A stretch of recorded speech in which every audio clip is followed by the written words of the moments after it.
I love cave art. There's something raw and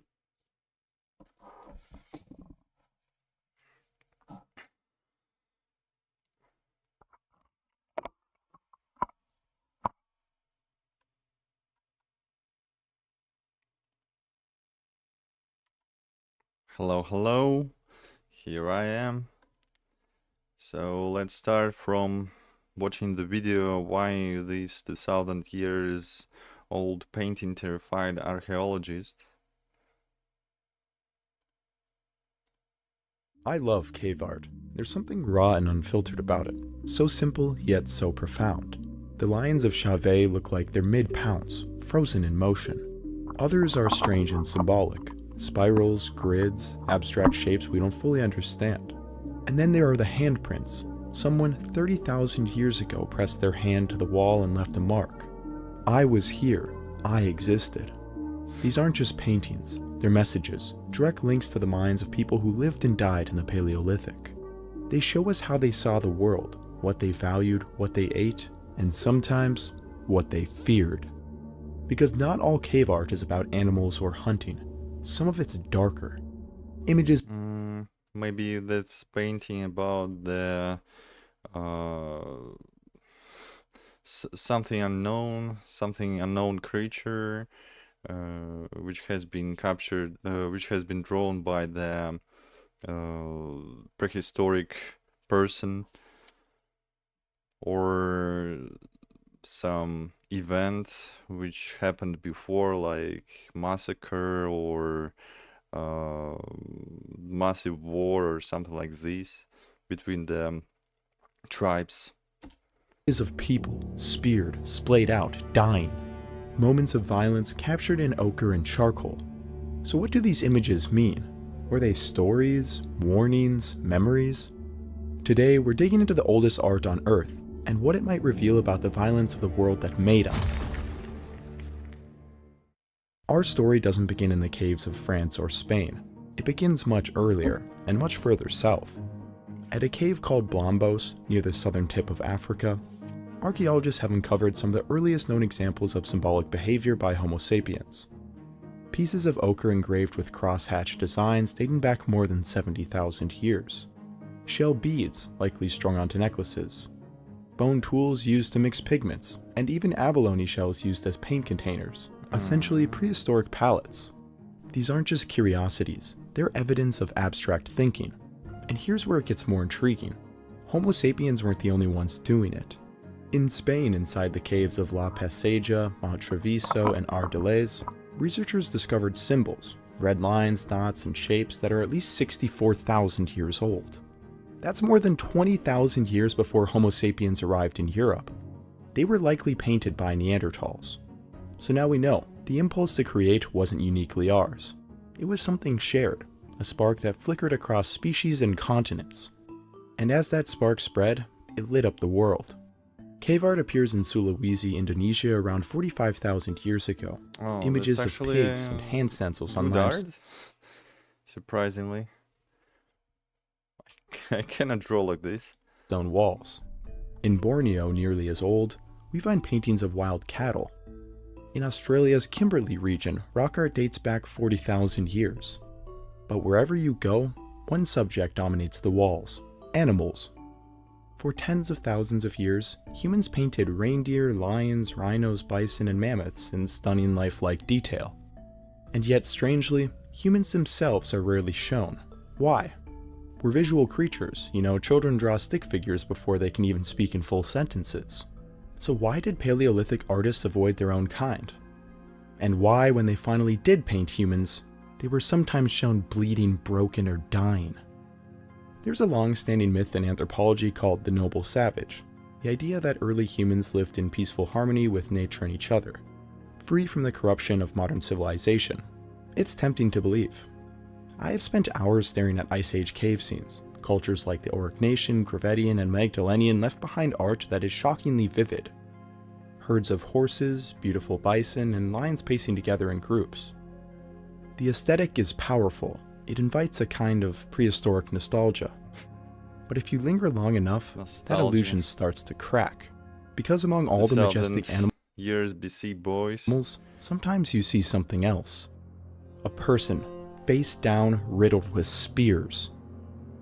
Let's go to Peshmerga, a cave in southern France. I cannot see even the person here. How is this gonna be the person? That's like the creature, chupacabra. Let's go to Peshmerga, a cave in southern France famous for its striking spotted horses. Ancient figures, according to recent DNA analysis, may reflect real coat patterns in Ice Age horses. But just beyond the horses, amid the abstract symbols, you'll find something else, a human figure. It's stylized, the lines are rough, but the meaning is unmistakable. A person lies prone, limbs stretched out, with several spear-like objects impaling their body. Yeah, now I see it. Depending on the interpretation, there are between 5 to 10 weapons embedded in this figure. Nearby is a placard sign, a wide, symmetrical shape. Some archaeologists interpret it as a bird. Others think it's a symbol of identity or territory. But to me, it resembles something more primal, a human posture of defiance, arms out, legs wide, stance aggressive, dominant and threatening. It reminds me of the footage from North Sentinel Island. On one instance, when an attempt at contact was made, the Sentinelese people didn't run. They spread their limbs wide and shook their weapons, an unmistakable sign of dominant aggression. Could this Paleolithic sign be depicting a similar posture? Could it represent the killer, or could it be a visual warning? This is what happens when you cross us? We can't know for sure, but the same symbol has been found at nearby caves. It may be the mark of a specific clan, and maybe a violent one. Just a short distance away lies Cognac Cave, another French cave system adorned with Ice Age art. Among the many painted deer and ibex, you'll find something far more disturbing. 2 human figures. One is tucked inside the shape of a giant cervid, probably a megaloceros. But what draws the eye is the figure's pose, and the 3 spears embedded in its back. He's fleeing, maybe caught in the moment of death. And the second figure is even clearer. He lies with his arms and legs extended, his entire body pierced with spears. Not just once, but repeatedly. The weapons strike his limbs, his torso, and his sides. This isn't accidental, it's methodical, it's expressive.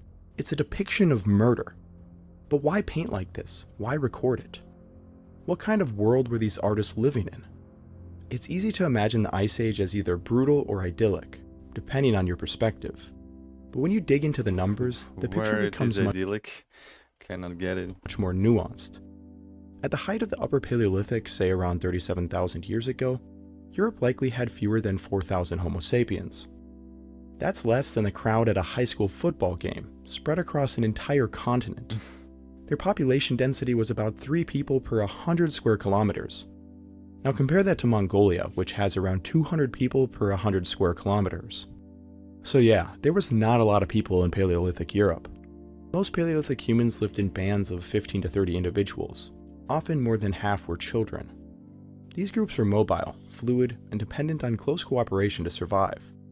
So large-scale wars or battles, unlikely, but personal violence, very possibly. Even with low population density, disputes could erupt over stolen resources, jealousy, betrayal, or revenge. And sometimes, those disputes turn deadly. To understand prehistoric violence, anthropologists often study modern hunter-gatherers. One influential study looked at lethal violence across 21 mobile forager societies from around the world. Here's what they found. 55% of hominids were one-on-one, personal, emotional. 36 occurred within the same group, often between family or close kin. And only 15% involved separate communities. And even then, most conflicts weren't over territory. They were over insults, wives, status, and shame. Another pattern emerged. Very few of these killings were accidental. Most of them were planned, and many of them were remembered and retold for years. These modern foragers lived in denser populations than Paleolithic Europeans, with more competition for space and resources. But the fact that violence was still personal and meaningful tells us something. In the Paleolithic, violence may have been rare, but when it happened, it mattered. And some of it was painted on stone. So why even record violence? Why take the time in the depths of a cave to sketch out a dying man? There are a few possibilities.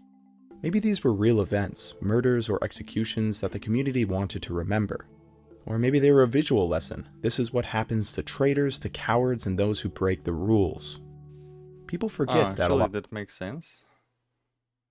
That's like what happened with Vitaly when he entered the Philippines and started doing shit. Just it was a lesson, and here is a lesson too. A lot of these societies were full of taboo and tradition. They have very strict rules. But maybe perhaps these figures weren't literal people, but characters from oral tradition. Heroes or villains punished by spirits or fate. And maybe the act of painting violence was part of a larger ceremonial or shamanistic practice.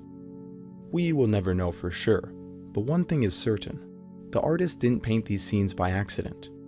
They painted them in careful detail and took the time to remember them. Other examples of wounded humans do appear in Ice Age art, though these aren't scenes of interpersonal violence. Instead, they show humans attacked or overwhelmed by animals. And that opens up a new dimension in the story, a world where people weren't always the hunters, but sometimes the hunted. Deep in the bowels of the Lascaux cave complex lies one of the most mysterious and debated panels in all of Upper Paleolithic art. It's often called the shaft scene, and it stands apart from nearly everything else in the cave. A massive bison dominates the panel. Its stomach is torn open, intestines spilling out. It seems like bison unalived the person, or the person is critically in danger. Painted in vivid detail that almost feels anatomical. And in front of it, a human figure lies sprawled out on the ground. His limbs are outstretched, his posture is awkward, and his head appears bird-like, as if he's wearing a mask or has become something else entirely. Nearby, a staff rises vertically from the ground, topped with a bird. It doesn't look like any of the other art. It almost feels like a story. Interpretations vary widely. Some say it's a shamanistic trance, a symbolic journey to the spirit world where the human and animal blur. I believe it to be the image of a failed hunt. The bird on the stick may be a spear thrower, and a spear seems to have disemboweled the bison, but a shot to the intestines wouldn't have instantly killed the bison. So the animal turned, gored the man, and left him for dead. This is my interpretation, but Ice Age art is often very abstract, so who knows what is being shown. Do you guys have any ideas what might be happening here? Leave a comment down below.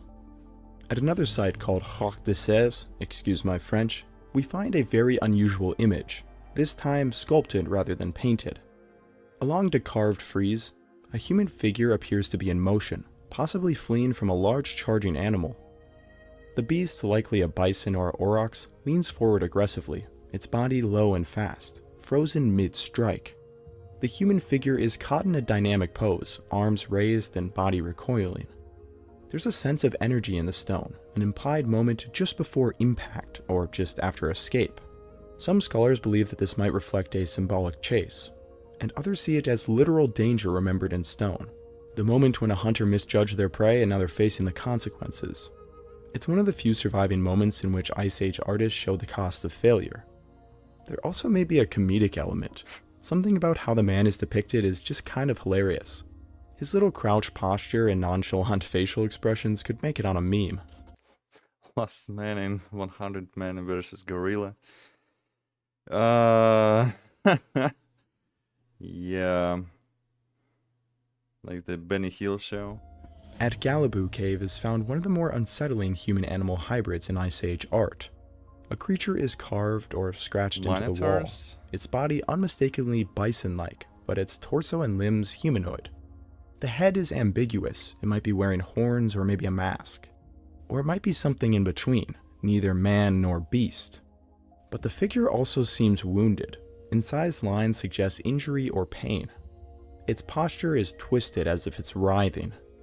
It may represent a shaman in mid-transformation, someone channeling the spirit of an animal during a ritual, or it might be a symbolic merging of hunter and the hunted, a reminder of the circle of life. I have always simply thought of the figure as just a bison shaman. Heilung, soloist. Yeah, I love this band. But in the context of the other figures, it very well may be wounded.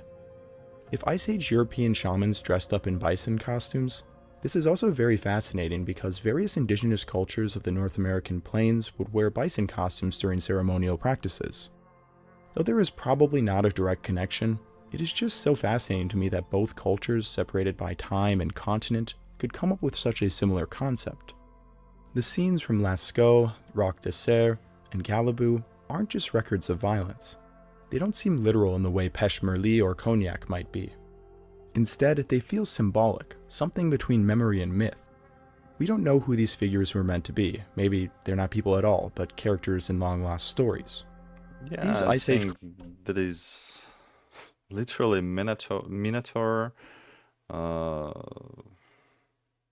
is depicted here, so maybe that is a mythologic creature has been existing even in the prehistoric humans. at all, but characters in long-lost stories.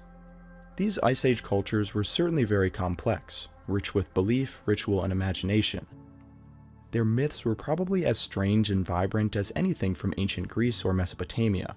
Yeah. We just don't know their stories. We can only see their images. Wow, So so when beautiful. we see a man with a bird head or a bison with human arms, maybe it's not a memory of what happened, but something that was believed. And somewhere in those beliefs, violence played a role, not just as a danger, but as some kind of meaning. When we think of cave art, we often imagine beauty, but hidden among those masterpieces is something more uncomfortable. Death, violence, vulnerability. These weren't just artists. They were hunters, shamans, survivors, people with stories, fears, and beliefs as rich as any culture that came after. This is what makes their art so impactful. Even after 30,000 years, their art still makes us feel something.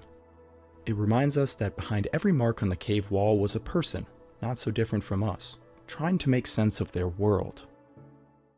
If you made it this far, you're officially... Yes, indeed. They also wanted to actually record something, what they found and what they approached on the hunting and on the daily basis, so it's explainable. Let's see this one. Animals caught on camera for the first time, and the thumbnail was that is the new human species which has been found, and the photo of the monkey. I really doubt that it's the new human species, but let's see.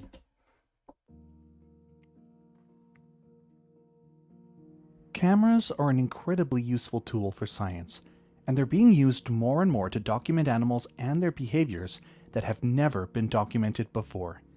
In this video, we're taking a look at 5 times that rare animals were caught on camera.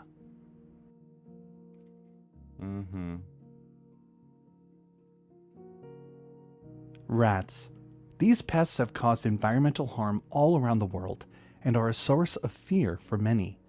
I've personally always felt uneasy around rats, and this recently got far worse. I've had when the other a rat pet in my childhood. night I was awakened by one biting my toe. I mean the home, how it called? Just the rats which could be pets, not the street rats or the wild rats. While I was sleeping. But black and brown rats look tiny when compared to the largest species of rats in the world, one of which was recently caught on... Yeah, I saw this in the dumpster nearby my house. They were of the size of the little dog. Camera for the first time Gigantic ever. Rats. The subalpine woolly rat was only known from a handful of female specimens found in a museum collection in the 1980s, and these rats are huge. They had been collected from the mountains of New Guinea and measured as much as 85 centimeters long from the tip of... What? 85 centimeters long? The rat? I think New York is fortunate that such kind of rat is not running there or in my yard. I mean, 85 centimeters is too much, really. I mean, um, in my yard there are large rats, but not as large. Of their nose to the tip of their tail. Despite their massive size, no photo or image of a living specimen existed, mostly due to the fact that researchers just hadn't gone looking for them. But in 2019, a doctoral candidate at the Czech Academy of Sciences and the University of South Bohemia, named František Vejmělka, traveled to Papua New Guinea to perform a 6-month survey of the mammals of the island. With the help of local tribes and hunters, Vejmělka was able to set up a series of camera traps in spots that locals knew that animals frequented. Over the course of his research, he managed to survey Is it a lemur? Over 60 albino lemur species of rodent and marsupial. Whoa. Towards the end of his trip, Vejmělka set up a camera trap on the end of a mossy log that crossed a small stream, the perfect place to capture an image of an animal as it traversed the water. When he checked the footage after a few days, he was shocked to discover that the camera had captured the first ever photo of a subalpine woolly rat. Over the next few days, he was able to capture several more images, a video, and he also obtained the first male specimen of the species. The subalpine woolly rat seems to have a stable population on the mountain slopes of New Guinea, where it's protected by its hard-to-reach habitat and extremely elusive nature.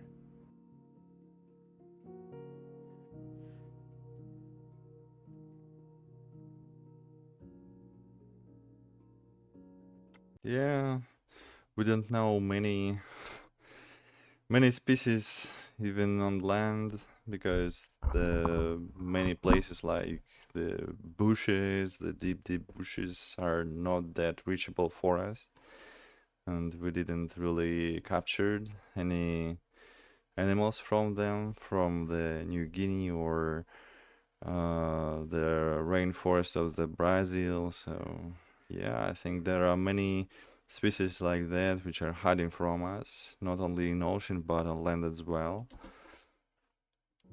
Sometimes a species has never been photographed simply because we confuse it for another species that we already know about. Too. This was the case for the Upemba lechwe.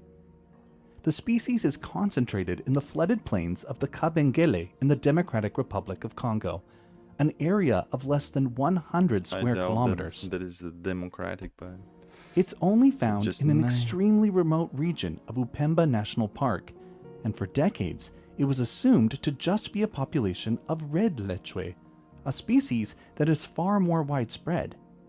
This, combined with the fact that its habitat is so inaccessible, meant that no one had ever managed to take a photograph of them. But in 2005, researchers began to examine some museum specimens that had been collected from the Kamalondo Depression in the 1920s and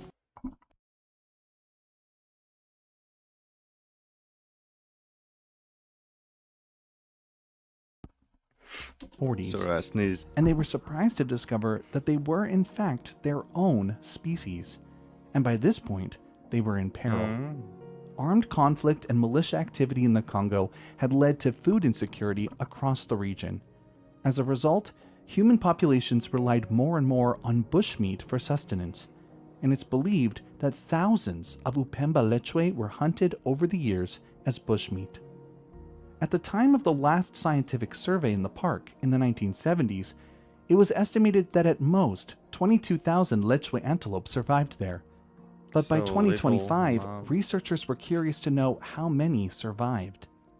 In March of this year, a team from the Department of Research and Biomonitoring at Upemba National Park realized that it was crucial to get an accurate population estimate. They couldn't enter on foot, not only because of how difficult it is to access the plains where the antelope live, but also because of the militia groups that are hiding in the park. So instead, they took to the air, launching an aerial survey using a Cessna 182. On the first day, they spotted a few Upemba lechwe, but these ran for cover before a photo could be taken. But then the team got lucky. Manuel Weber, the lead author of the study, told The Guardian, It was in the morning of the second day that a single individual stopped for just a few seconds, long enough for me to press the trigger, before running off like the other individuals we had seen. This is the only image in the world of a living Upemba lechwe, and the research team hopes that it will serve as a rallying cry to save this extremely rare species of antelope. During the aerial survey, the team only saw 10 Upemba lechwe, and they estimate that fewer than 100 individuals survive, meaning that if a major change doesn't come quick, the species may soon be lost forever. And somebody says that the only high technological human activity and the cutting woods, etc., can cause harm. That explains that not only high technological humans can make the species extinct. They hope to employ more anti-poaching rangers in the park and perform more surveys so that they can better understand what needs to be done to protect the Upemba lechwe from extinction.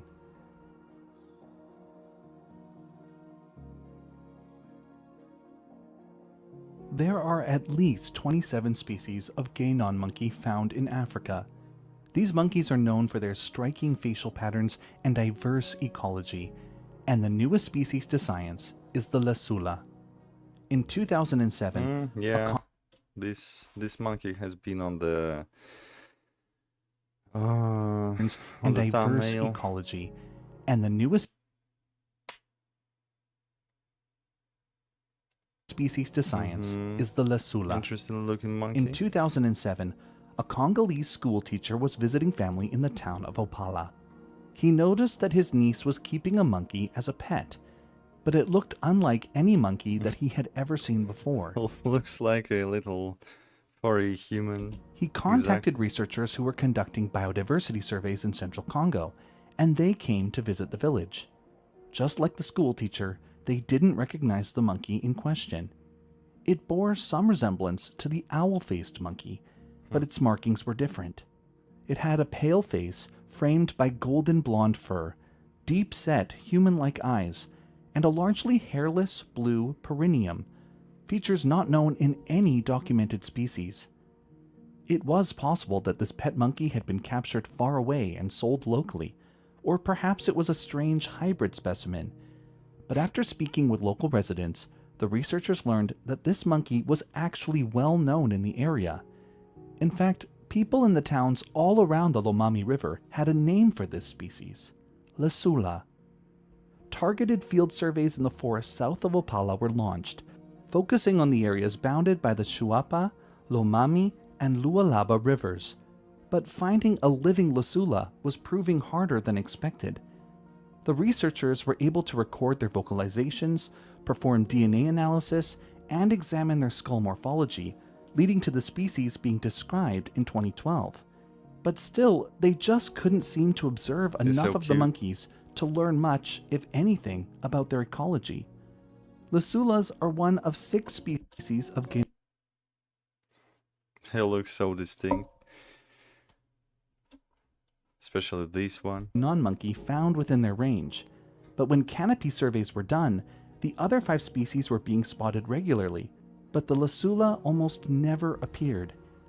In fact, one primatologist who spent 6 weeks in Lomami National Park in 2012 didn't see a single Lasula until the very last day, when one walked across the path in front of her, visible only for about 10 seconds before disappearing again. A creative solution was needed in order to document them, so a team of researchers with Florida Atlantic University turned to camera traps. They placed 92 camera traps all around the park and left them running for 3 years in video mode, capturing thousands of hours worth of video. In total, the Lasula were captured on camera 598 times, but the researchers were surprised which cameras were capturing them. It wasn't the ones placed high in the canopy, but the ones placed close to the ground. It turned out that the Lasula were far more terrestrial than the other species of Gainon, explaining why they had been so difficult to observe in previous canopy surveys. The videos also revealed that the Lasula were more abundant than researchers assumed, and lived in groups of up to 32 animals, most containing a single male accompanied by females and their young. While the Really? Single male in the group of 32? Wow. He has the harem with him, lucky guy. Or not lucky, who knows? population seems strong for now, it's still threatened by illegal poaching for bushmeat, and it's listed as vulnerable to extinction by the IUCN. Colossal squid? The Yeah. ocean's depths have long been a It has been a mystery in the really long time. Like the Kraken or source other of mystery and stuff. fear for humans. Scientifically, they're one of the last frontiers for discovery on Earth, with thousands of new species being discovered each year. Some of the most intriguing animals of the ocean's depths are also the largest. Tales of giant squid have long had sailors living in fear, and despite the fact that they appear over and over again in old tales of sea monsters, they've been surprisingly difficult to document scientifically. In 1925, body parts of a massive squid were found inside the belly of a sperm whale, but it was different from the better-known giant squid. Instead of having long, slender tentacles like the giant squid, this new species had shorter, thicker arms equipped with large swiveling hooks. This species has come to be known as the colossal squid.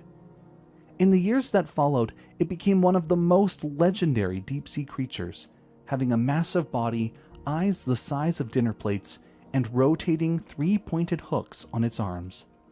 The colossal squid is thought to dwell between 1,000 and 2,200 meters below the surface in the frigid Southern Ocean, a place where sunlight doesn't reach and pressure would crush most animals.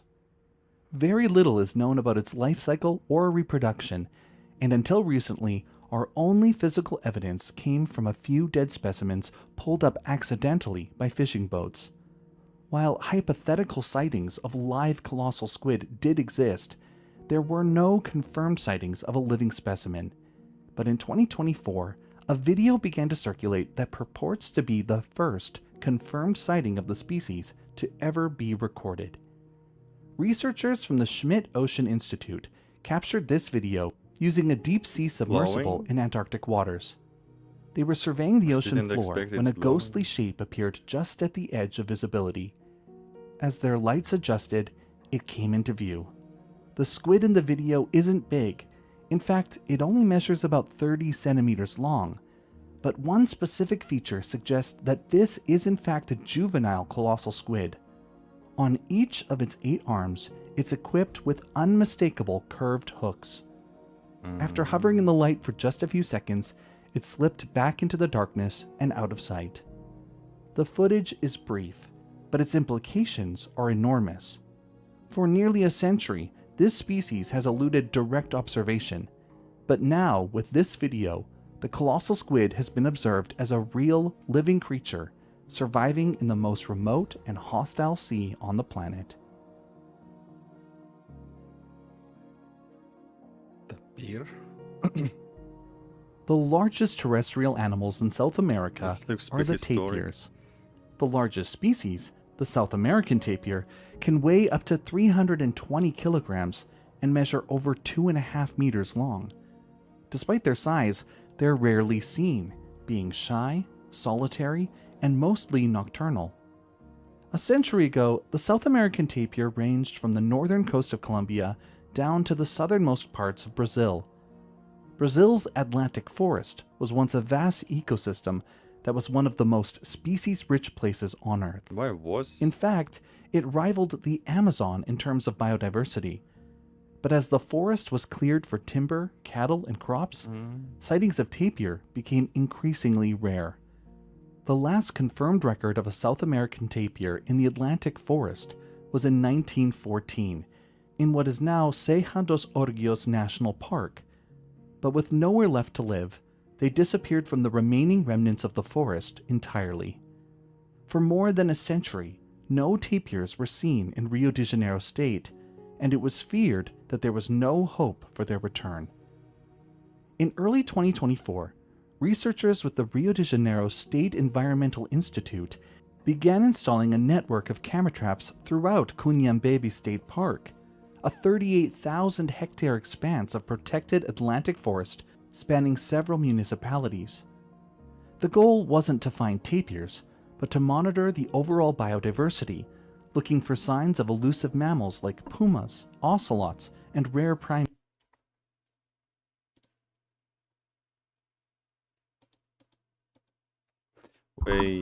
I will change the title a bit because the title is not representing what am I watching right now.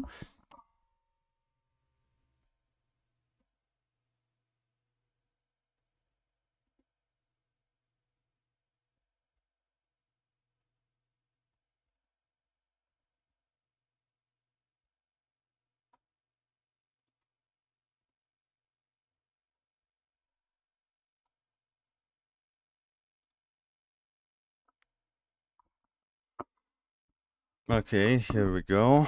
The cameras operated for almost a year, capturing the species that were still managing to survive in the tiny forest fragments that remained. Then, in January 2025, something unexpected happened. One of the camera traps captured footage of not just one, but 3 South American tapirs. One was an adult female, and she was accompanied by her 2 calves. They look like a hybrid between the hog and rhinoceros. Really interesting species. They were captured on camera several times on various nights moving through the forest. The discovery stunned researchers. The species had either recently returned to the area or had managed to survive undetected for over a century. And these 3 were clearly not the only tapirs in the area. There also had to be a male somewhere nearby. How multiple individuals, including juveniles, managed to persist in a fragment of one of the most threatened ecosystems in the world without being detected was the most shocking part. South American tapirs are known as gardeners of the forest. They eat large quantities of fruit and disperse seeds across long distances, playing a key role in forest regeneration. Their return to the Atlantic forest is more than symbolic. It could help restore some of the ecological functions that this endangered ecosystem had previously lost. And that's it for today's video. Okay, let's switch on to the what topic actually say, the news, drama, etc.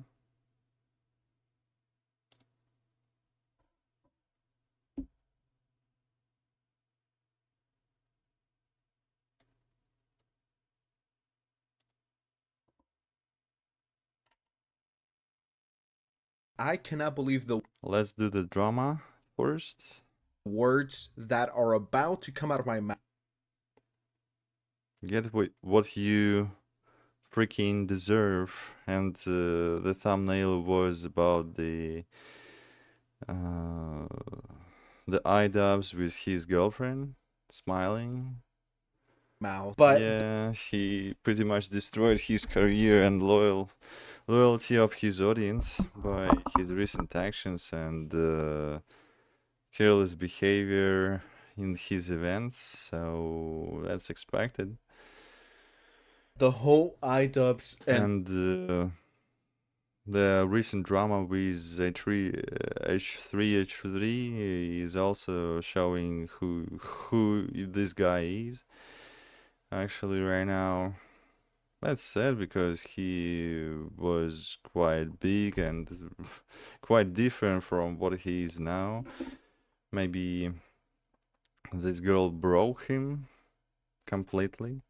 What is this freaking cube? It looks disturbing. Nisa's situation has gone so much worse. And truth be told, after the last time that we spoke of them about 2 days ago with this amazingly titled video, I thought we reached the peak of the iDubbbz humiliation fetish. I thought it couldn't get any worse. In case you guys missed it, I highly recommend you go see it. It's one of my favorite videos that I've done as of late. But in case you guys missed it for whatever reason, I'll give you the recap. Long story short, iDubbbz's coach and his wife went on the H3 podcast and talked about iDubbbz and Anissa and how horrible they are. They make Hitler look like a nice guy. They also talked about how Anissa was low-key having a crush on one of iDubbbz's sparring partners. And as a matter of fact, okay. We now know she's not looking like a loyal person to me, to be honest. With all of these tattoos and this too energetic behavior. I mean, that doesn't mean that too energetic and tattoo girls are not loyal, but you know, that's some of the red flags, I think. Who that sparring partner was. She was apparently turned on by iDubbbz getting punched in the face by this guy. Like I said at the start. Oh gosh. She's turned on by the guy who punched her husband in the face. Well, she's a female, so she can be attracted by the male, but the question is, will she cheat? There's been so much development and there's been a lot of other stuff that's come out of this. Before we get into it though, guys, every single day that passes, we're getting closer to 600k. If you're not subscribed, subscribe to the channel. You won't be disappointed. Let's end the year with 600,000. I think we could do it. And let's just get right into it. First thing, once again, shout out to Yeet. This guy's the motherfucking GOAT. This guy, I will give you half of my salary. Anissa Jamha writes this: it's me and Ian's 1-year wedding anniversary, 1 year of hell, if you ask me. So here we have the guy. He looks so funny.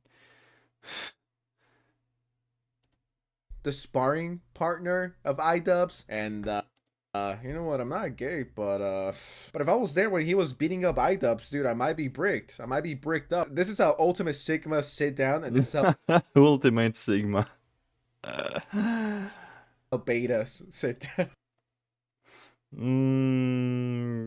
He looks funny. I would not say he looks like the Sigma or Alpha. He looks just fine, but not too handsome.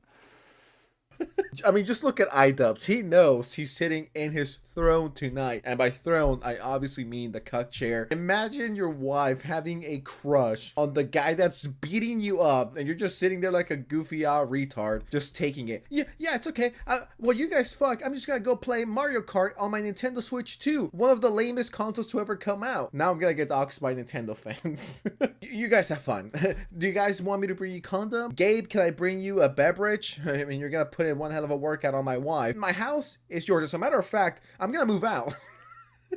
I'm gonna move out. You guys can have the house. I'll just make 5 different content cops, 1 on commentary channels, 1 on SlobTubers, and maybe 2 or 3 more on Ethan Klein. Her doing this on the anniversary of their wedding is nasty work. This is mad disrespectful. iDubbbz is in an abusive, toxic relationship, and he needs to get out of it. This is embarrassing. Dude, have some fucking respect for yourself. Go to her purse and retrieve the balls she took from you and put them back on, stitch them back on. But he probably had them removed at this point. A little bit of crazy glue on that bitch and you're back to normal.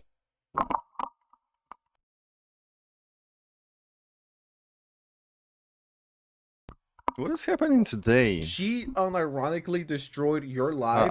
I think it's like the 3 times. Your career and everything already. You built. You look miserable whenever you make content. And afterwards, everybody's hanging out. And she walks up to Ian and she goes, "You're hungry." Yes. And then so they had to leave because Ian was hungry. So she tells Ian when he was hungry. We're like, what the hell? Ian, you are hungry. You will eat now. Yes, sweetie. Ian, you have to make a content cop on Ian. Rent is due. Mortgage is due. Yes, of course. I'll get right on it. Ian, you need to shit yourself right now. Yes, Yeah, I'm doing he's it too right now, honey. obedient. iDubbbz. This is sad. This is tragic. Once again, if I was iDubbbz, I would absolutely leave my wife and then figure my shit out. How old is iDubbbz? Yeah, actually, fuck it. There's no coming back from this. It's over for him. 34? He's not looking 34, he's looking 24.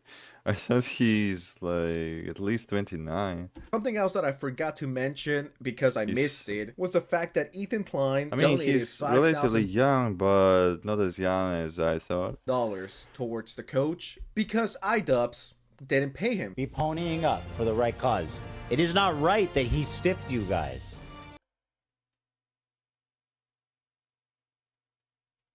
Ethan donates 5k to coach Mike and Kate.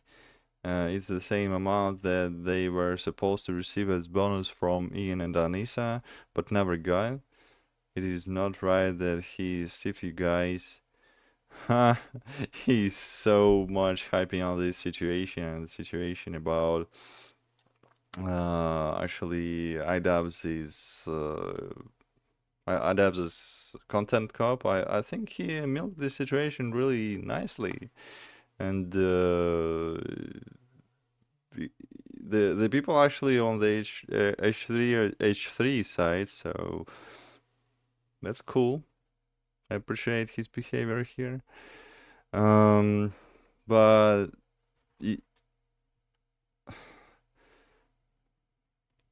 did the Anissa and Ian actually should pay the 5k to coach to coaches without a contract, but or they just promised it on the camera or something, or said it in Twitter, I mean X. That's not clear because that's a big money, and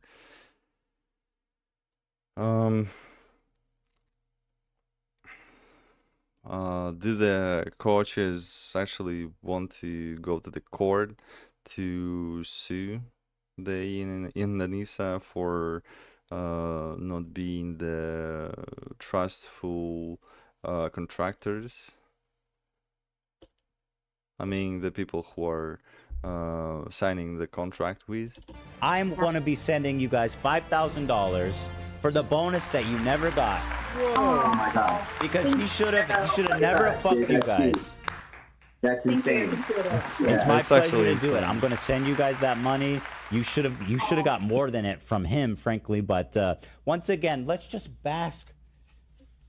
Hassan doesn't pay his moderators. His mods are on stream begging for money. Look right? it up. Yet, like, look at me, right? Go ahead, Tom. Say something nice about me. You're just an amazing person. You look very handsome in the suit Thank you. today. That's You're what my mom generous says. with Yeah, your he glowed money. He glowed You're up, just all actually. around good guy, good family guy, great dad Thank and you. husband. Thank you. Communist never. I'll say thanks for reimbursing me and Lena for her training. That was very nice. Exactly. The check cleared. Do you guys know how iDubbbz responded to all of this? This is what he posted on Twitter. Road trip. Road trip, yeah. Look how miserable he looks. Dude, look at this posture. This is the ultimate gamer posture. Dude, he looks miserable. Dude, he looks like he wants to kill himself. In a video game, of course, someone needs to check up on him. Ain't no way. Dude, I bet you $25 Anissa wrote this caption. There's no light behind those eyes. It's just pure darkness. Anissa's in the van with her boyfriend. Ian got kicked. Yeah, you know what? I think I see two people right here. I think it's Anissa and Gabe. Ian's on the road to search for that empathy he was talking about. This 100% was Anissa's idea, her photo, her post. Anyone else feel like this man is hostage? Bro, the first pussy. Man is hostage, yeah. He looks like it. It's never the best. You gotta leave her and get your life and balls back. Bro's trying to act like he's not affected by anything, or like he hasn't seen what has been going on over the last 2 to 3 days. And some of you might be like, well, you know, iDubbbz has a life. No, he doesn't. And if you were thinking, I wonder if iDubbbz saw the H3 podcast, I wonder if he knows what they talked about. iDubbbz knew. iDubbbz texted his former coach before the coach called in the H3 podcast. And here's the text message message, "Hey Michael, not sure if this is a clickbait or not, but saw your face on the H3 podcast thumbnail. Let me know if it's real and if you want to talk." So now they want to talk. They didn't want to talk when Michael and his wife Kate were asking for help. They left them on red. They ignored them. And they also said in no way will they ever help them, talking about Michael and Kate. But now that the coach is going and speaking about the whole situation, they conveniently remembered to text him back. Let me know if it's real and if you want to talk. I'm hoping it's just some clickbait, because I'll be happy to talk to you. Okay, so now you guys want to talk. I'll be happy to talk to you. You had unresolved feelings about, I guess it says, me and Anissa. Yeah, I mean, the time for talking was about a year ago. No, you're a bit late, iDubbbz. And I want to show this clip one more time because it legitimately is like top 10 clips of all time. We went back to the hotel and then they were eating at Denny's and they said, we need to have a meeting. So I have to go to Denny's. And they pretty much then talked about how they were going to have to fire me because I reminded Ian of his father when his father would yell at him as a kid. If iDubbbz ever calls anyone out, this is all they need to show. Maybe that accident is the reason of the virgin behavior of Ian, because he has been broken by his father and family, possibly. I want to show you guys this clip from a few days ago. So like he went to a range day with me one time. Like we used to talk a lot about content creation and stuff. And COVID rolls around, I get bored at home, so I make an OnlyFans where I'm showing my meat. Really? And, well, basically, I'm taking a steak and I'm rating a steak. And like, see, that's the reaction that you're supposed to have. Genius. I thought it was funny. So I'd be wearing like just an apron. Of course, I'm wearing like boxers underneath. And I'd reach down and be like, "This is my only." I'm making OnlyFans where I'm showing my meat. Yeah, that's a nice prank from him. Fans, and this is an A5 Wagyu from down the street, and I would talk about it. And I sent it to Ian, and he got mad and called me and like said I was making fun of Anissa, and like I wasn't. I just thought it was a funny bit because I was sitting at home during COVID. And you'll never understand what it's like to be an ally. Yeah, it was. He like said stuff like that, and yeah, just like haven't talked to him since. That was like 5 years ago. Over that? Yeah, and I've like texted him and tried to reconnect with him. He just won't talk. They to me look anymore. like Are you guys the Giga Chads, the three beard buffed guys in the one room? Noticing a pattern? Anissa is trying to separate iDubbbz from everyone. Everyone that might be a friend, a former friend, a future friend. This crazy ass bitch wants to isolate iDubbbz. So he is so codependent on her that he doesn't want to leave her. Even if she wants to leave him, iDubbbz... What? Something is on Russian here? I see the word pravda. Really? Is in an abusive, toxic relationship. What is this, King? Or... Nah, I'm tripping. And no one can tell me otherwise. He's trying to isolate iDubbbz from everyone else. It's only the two of them. And look how that's going. And she's not going to stop until iDubbbz is literally homeless or he kills himself because he's so depressed. It just sounds miserable to be around him. And if it's true that his breath smells and he smells like shit 24/7, it's like, dude, is this guy okay? Can someone call CPS on Anissa? Please, we gotta make sure the kid iDubbbz is okay. We gotta verify this 35-year-old baby is okay. Cutting off a friend over a joke and for you to take it so fucking personal to be like, you're making fun of my wife. Come on, please stop. And iDubbbz did respond to this and he said, conveniently leaving out that your GF at the time was pursuing OF. I can't confirm or deny this. I don't know if this is real or not. But you're too pussy to deal with the criticism, so you made a parody account. No, I don't want to be friends with a coward.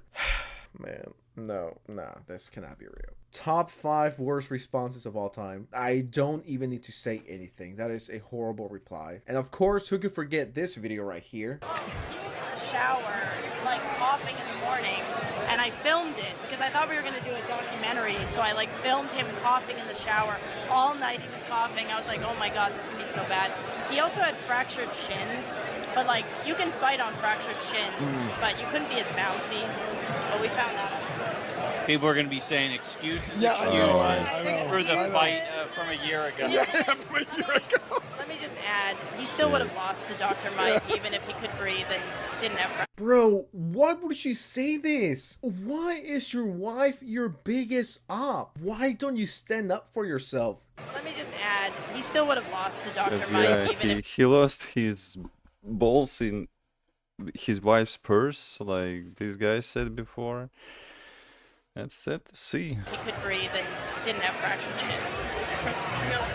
No, that's valid. Yeah, sweetie, that's valid. You're totally right, sweetie. I would have lost. Then we get this tweet. Ethan alleges that Anissa scheduled Creator Clash 1 on Pokemon's birthday out of spite for ducking an invite. Creator Clash May 14, Pokemon's birthday May 14. Is that a reach? I don't know. But knowing what I know now about Anissa, I would not be surprised. Let's just put it that way. And before we go, this post went viral literally yesterday. Take some of these things with a grain of salt, but knowing what we know now, I would not be surprised if most, if not all of these things became true. These are just some things that allegedly happened between Anissa and iDubbbz. Point number 1, Anissa made iDubbbz go to the doctor to get prescription Adderall for ADHD that he doesn't even have. This explains why he's so retarded as of late. Ian didn't get diagnosed with ADHD the first time, so Anissa forced him to go back with her a second time so that she could argue for him why he has ADHD. And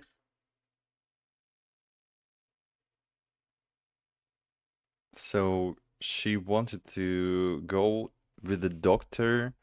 Go to the doctor with Ian to convince the doctor that the Ian has ADHD? Is she insane? If the doctor didn't diagnose this at the first time, why is she even involved in this? What's the point? Is she thinks that the Ian is little child? What the hell happening there? Anissa tried to get iDubbbz diagnosed with cancer out of paranoia.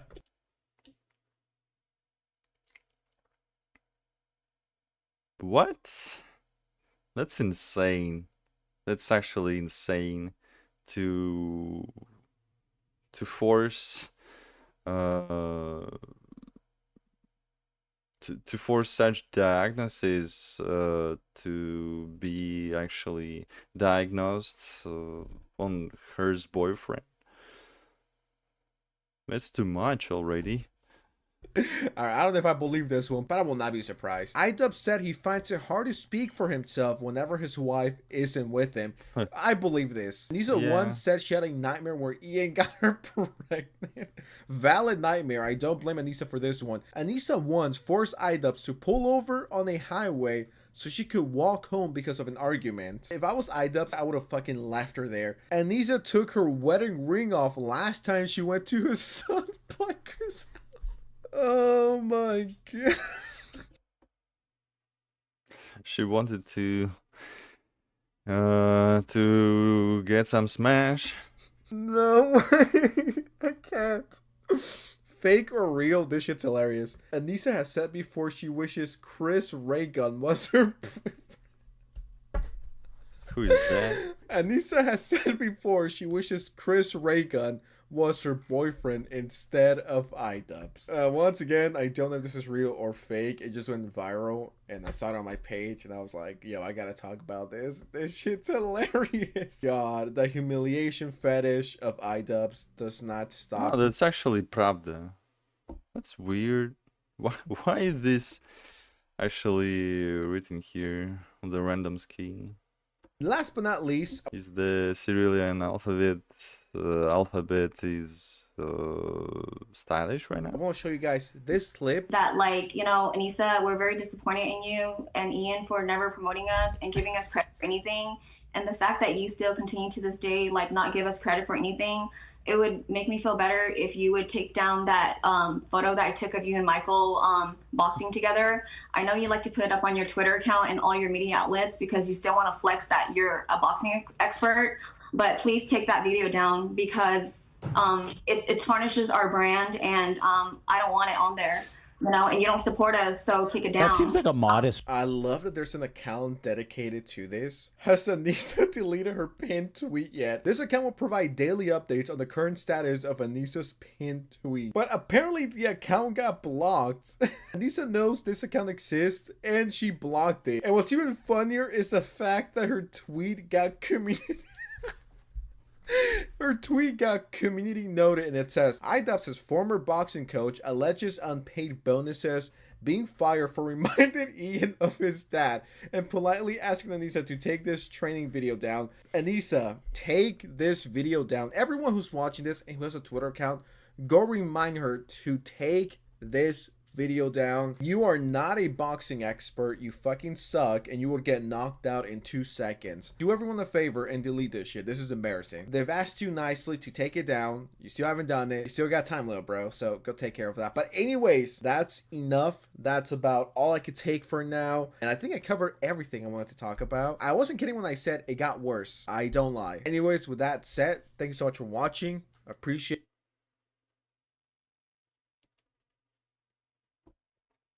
Okay, that is a fresh update. What this guy has.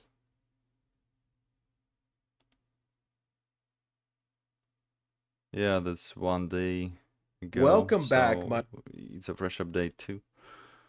Unemployed amigos and amigas, great to have you. Lovely to have you here again. There's a lot of stuff I want to cover. Of course, you saw the title, you saw the thumbnail. Yes, today we will Enough is enough, Hassan. Unfortunately, be talking the title about my favorite streamer of all time, Hassan Piker. For something that he did a few days ago that I missed, we're gonna talk about Hassan and probably one of his stupidest takes / moments yet. This even surprised me. I also want to talk about Tecto, who got banned off Twitch for the stupidest reason ever. I think he has been banned in Twitch like 4 or 5 times. Twitch moderation doesn't like his sharp tongue. This is yet again Twitch showing that yes, Hassan is protected. Anyone else that isn't Hassan or his friends will be banned. So many things to talk about, so many things I want to say. You guys know me. What is this? Is this a lazy shell TV? It looks like a Mid Canyon style content cock. Damn. Why is he so wide? He looks like a mafia boss. That's me, Twitch mafia boss. The final boss of the Twitch mods.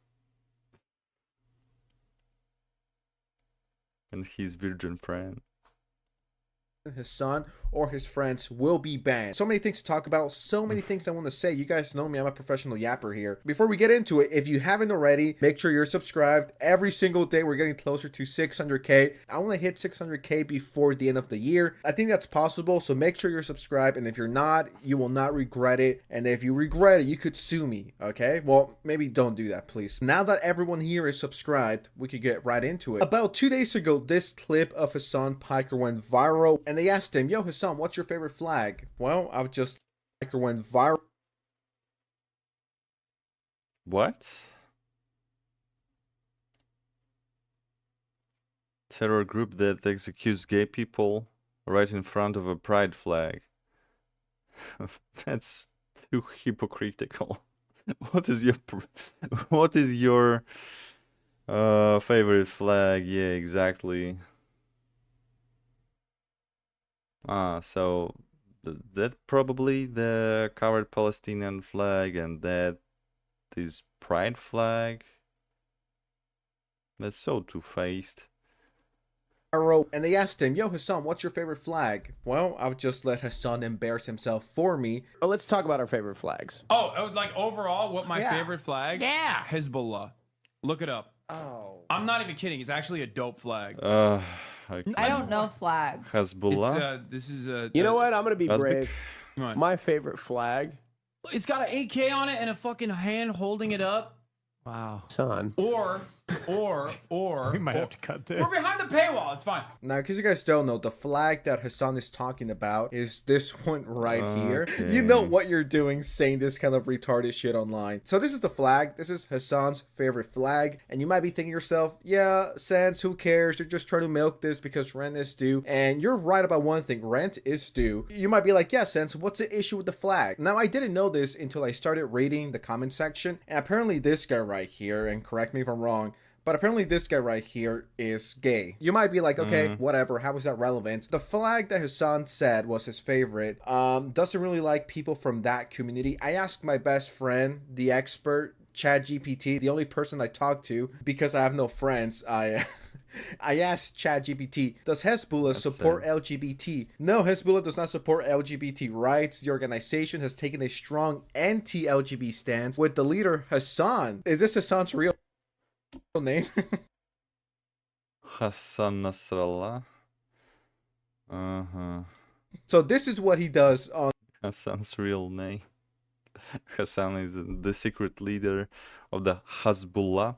His days off. Got it. In July of 2023, Hassan described same-sex relations as and called for individuals engaged in such acts to be killed, urging society to confront homosexuality by any means necessary without any limits. This is what Hassan's favorite flag is. I don't think that's very epic. It's like, dude, how can you say this in front of a gay person? Oh, let's talk about our favorite flags. Oh, like overall, what my favorite flag? Yeah. Hezbollah.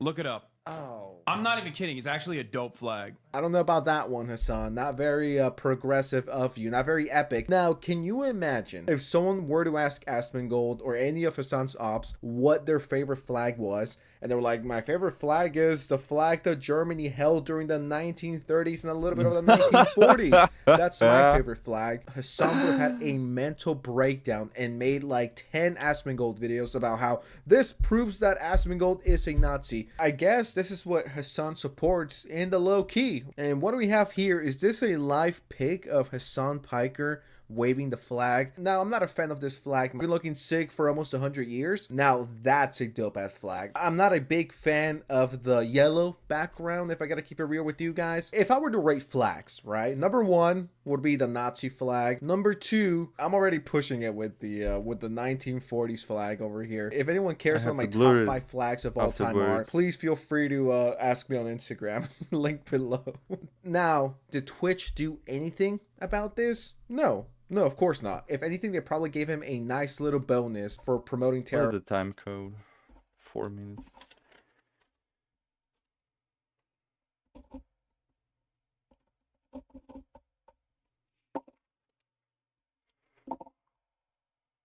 At this point, it's not even a meme or a joke. He genuinely supports terrorism. I guess when you're one of the top streamers on Twitch, you could kind of do whatever you want. If you're Tectone, a fellow YouTuber, now if you say anything inappropriate and you're not Hassan or part of his little group, then that's an issue and we're going to ban you. And when I saw this video in my subscription box, I could not believe it. Just now, Twitch banned me over this. How are people like Tectone and other YouTubers banned over the stupidest shit possible? But you could be like, yeah, the Hezbollah flag is my favorite. How can you say that and not get banned? It's ridiculous. Twitch is a joke. And the day the Twitch shuts down, I will be throwing a party. Not just any party. We're going all out. We're going Diddy party type shit. I'm sure Hassan is well aware of how those work, considering he's been to one of them, but I digress. Let's talk about why I got banned this time. Well, it's actually due to 2 streamers, not 1 but 2, and this is great. So here it is: 7-day suspension for sexual requests, graphic or derogatory sexual statements, or unwanted sexual content. And you might be wondering, oh, techie, what did you do this time? Well, there are 2 streamers who have been really talking about me for months. Actually, what's crazy is talking about me for years. And their names are Denims and Minks.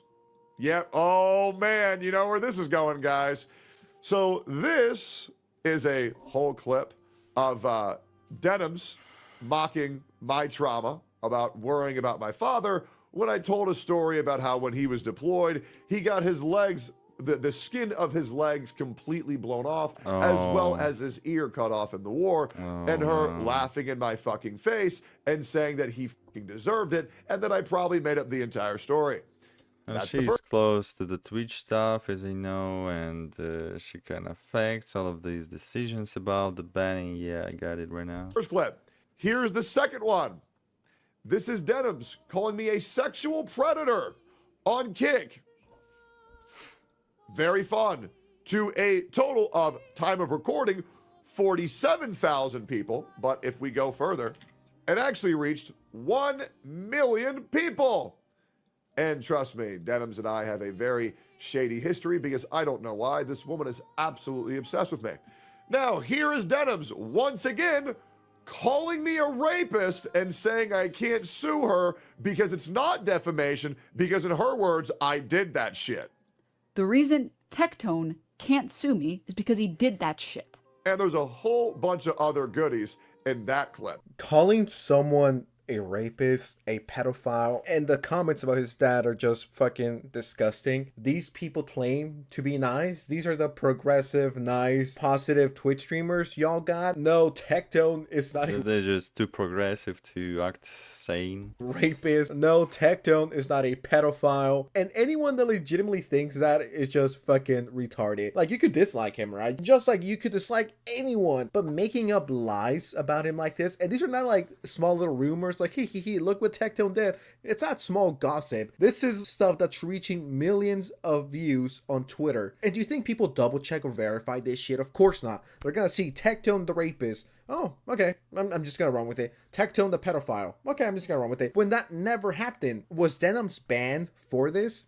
Of course not. She's still streaming. So you can make up rumors about someone being a rapist, a pedophile, a horrible person, life-ruining allegations. You can say all of that. The second you make fun of someone's weight, that's too far. Twitch, you're pathetic. That she is now at the point where she knows that she might need lawyers in the very near future for slandering my name and defaming me on a daily basis.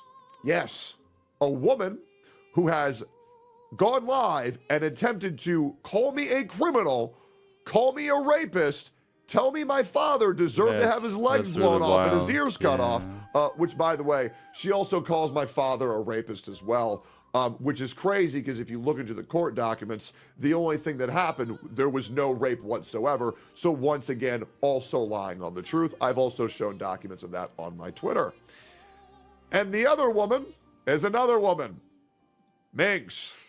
Known alcoholic, known drug abuser, known schizo, goes live on Twitter and says, reminder, Tectone's dad is a rapist and that I also have sexually assaulted 2 women, according to her. Another woman who is accusing me of crimes. Oh, and trust me, this woman is so deranged, she believes that she's lived with me. I want to remind you, I've met Minx one time at the OTK Thanksgiving, Friendsgiving, where I joined OTK. I have met her one time. Since then, I have lived with minimum a partner, a wife, or a roommate, or a girlfriend throughout my entirety of living here. Never once have I lived by myself.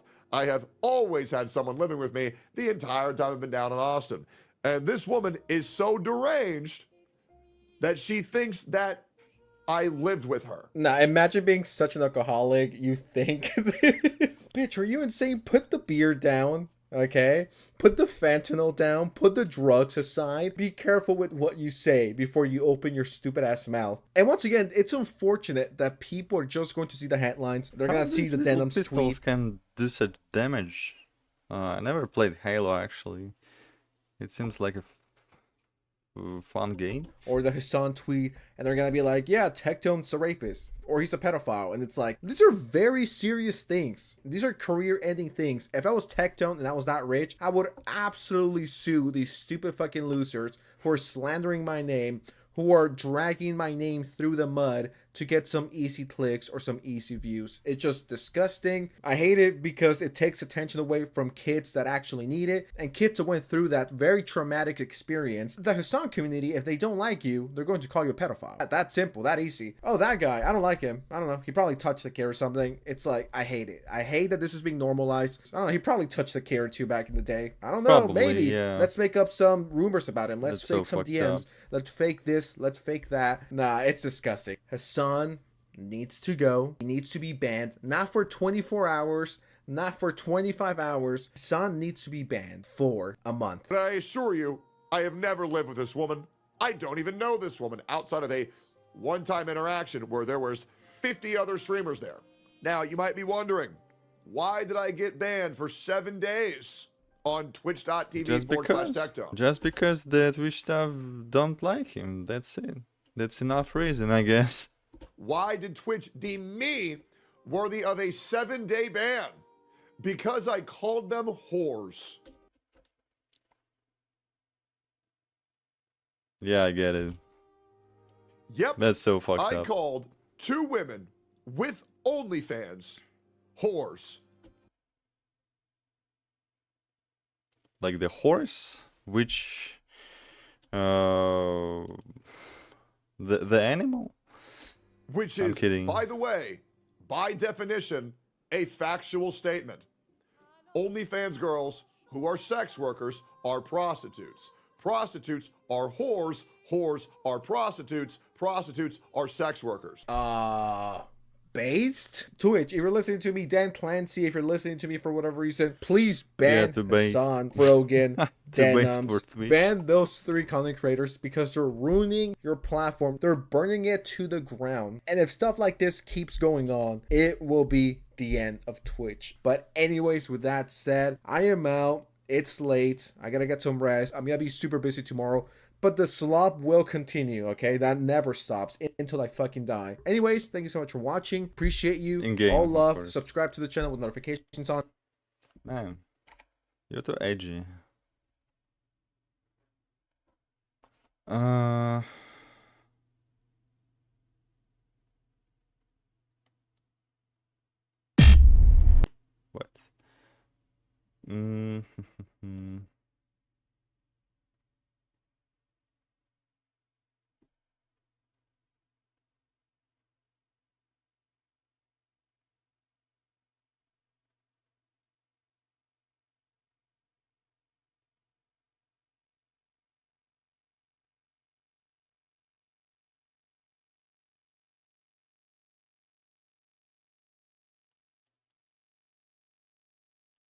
Japan's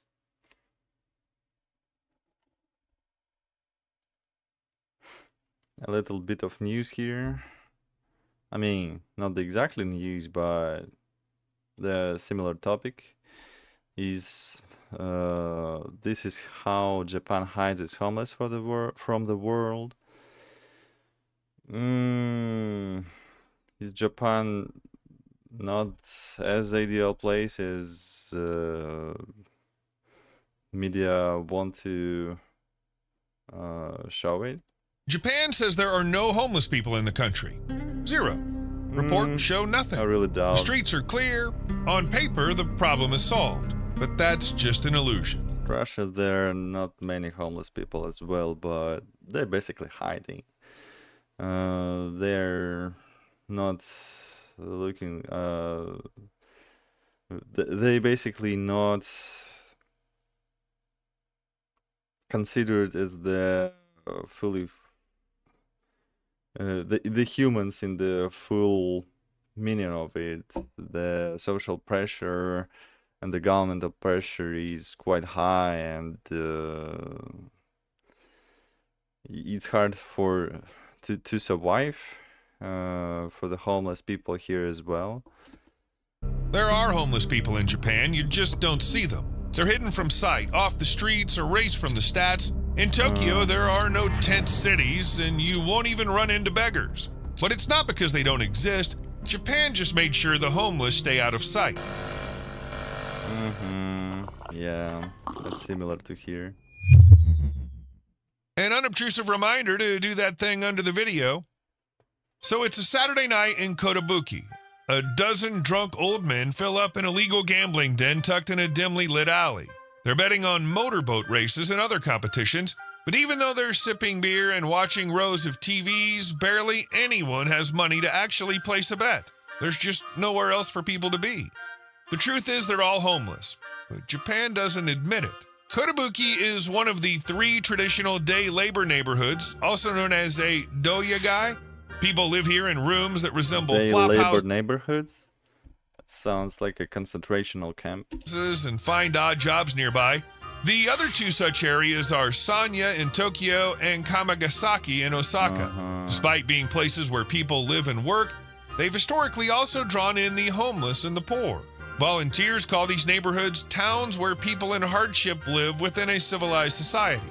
Mostly it's men who live here, and they tend to have more health issues than anywhere else. There's also a common belief that this day labor district has completely turned into a welfare area.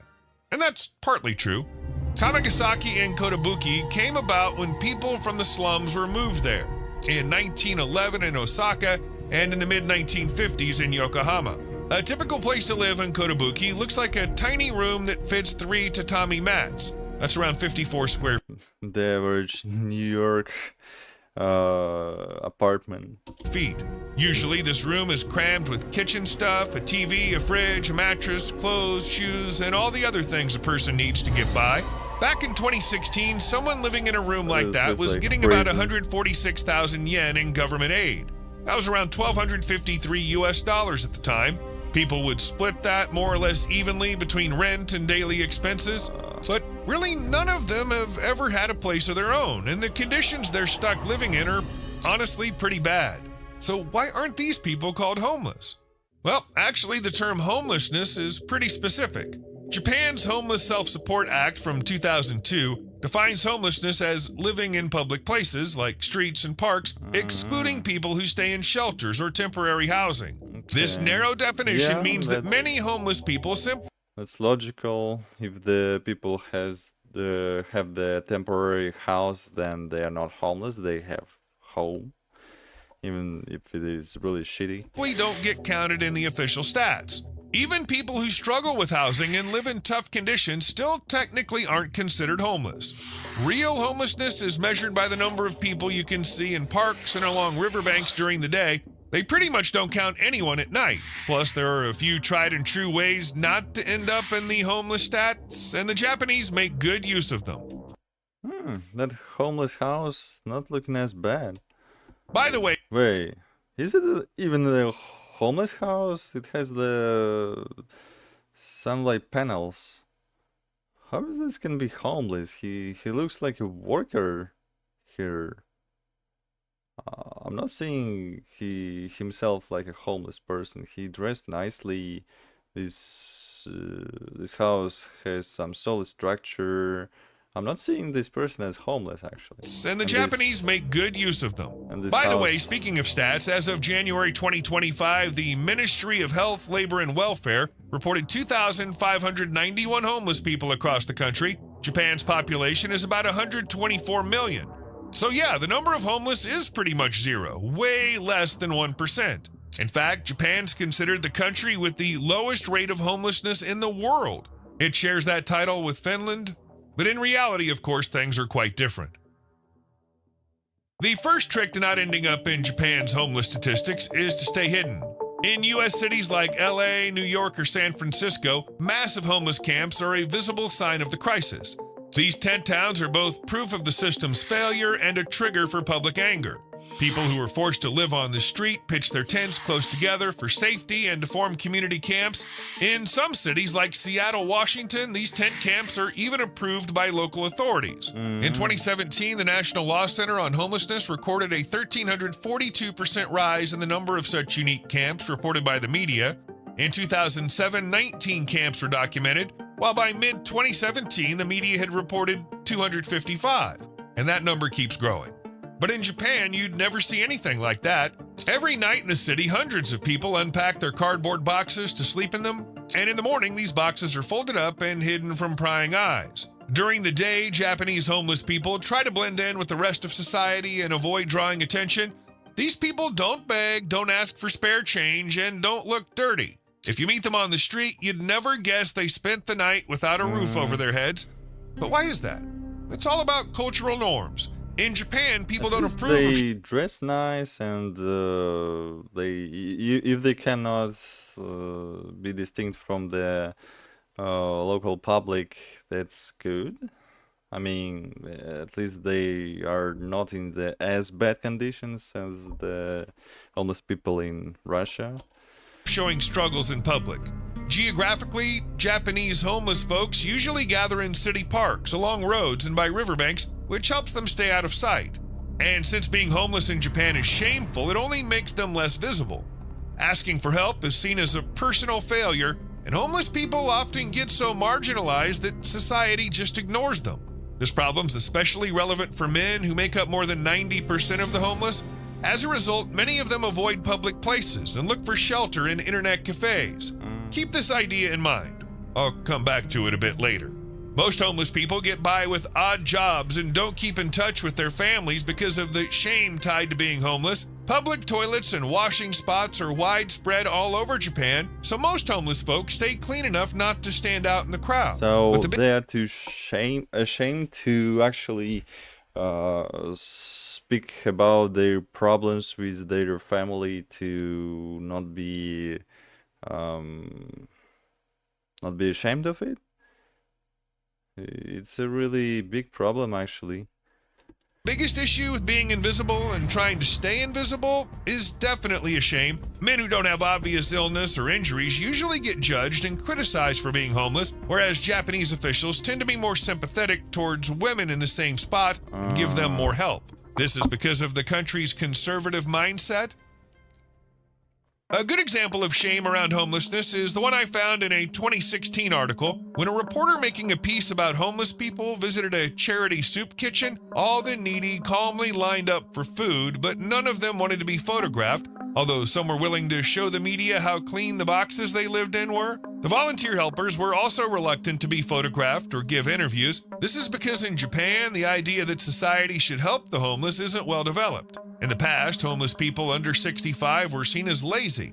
Yeah, these Southeast Asian societies are not as generous as the Western societies. Yeah, and homelessness is portrayed as something really shameful, how it's shown here. And helping them was just wrong. Even now, Japan makes life hard for the homeless. For example, there's an official law that forbids begging, and it can actually be treated like a crime.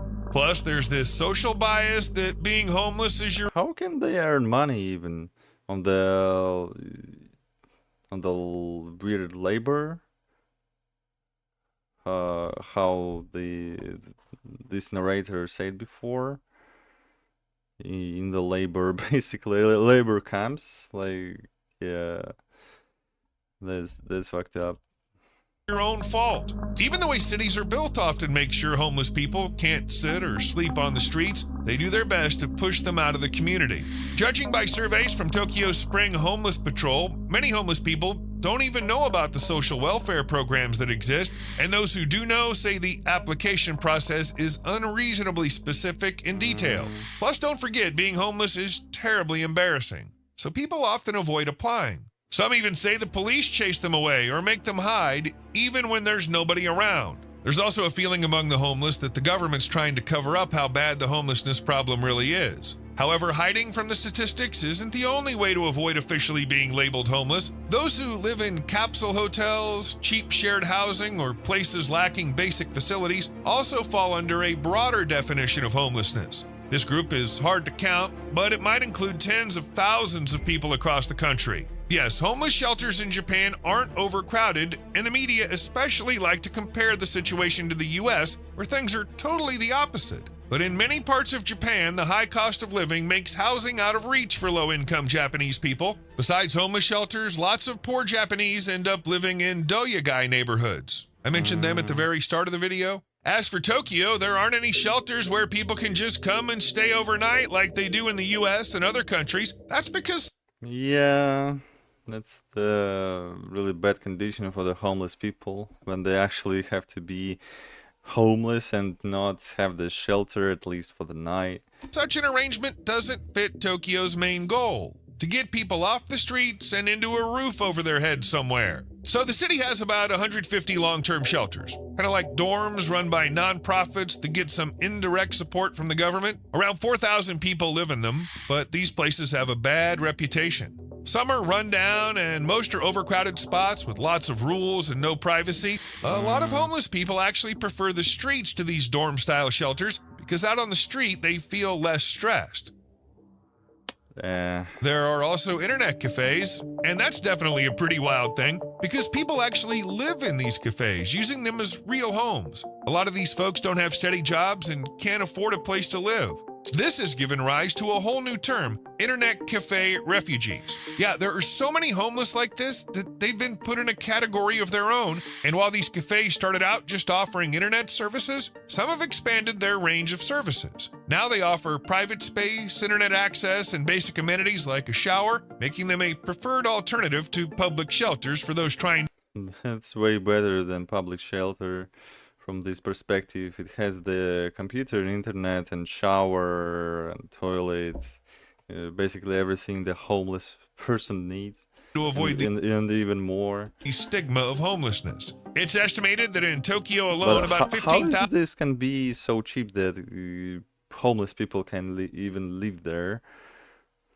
What is the cost of staying and renting the one box? 1,000 people were living in internet cafes in 2020, 5 times the official number of homeless people in Japan. Activists think that young people affected by homelessness probably bounce between friends' places, internet cafes, late-night fast food joints, and the streets, and that really makes it hard to count how many Japanese people actually don't have a home. Most homeless people who crash at internet cafes usually don't really care much about the internet. They just use those places because they're cheaper than other spots. Like this computer looks prehistoric. Like, what the hell is this? I mean, just judging by the screen and the keyboard, these okay, I don't know about the feeling of this computer box, but the whole surroundings looks so out of this time. It looks like the 2000s computer club.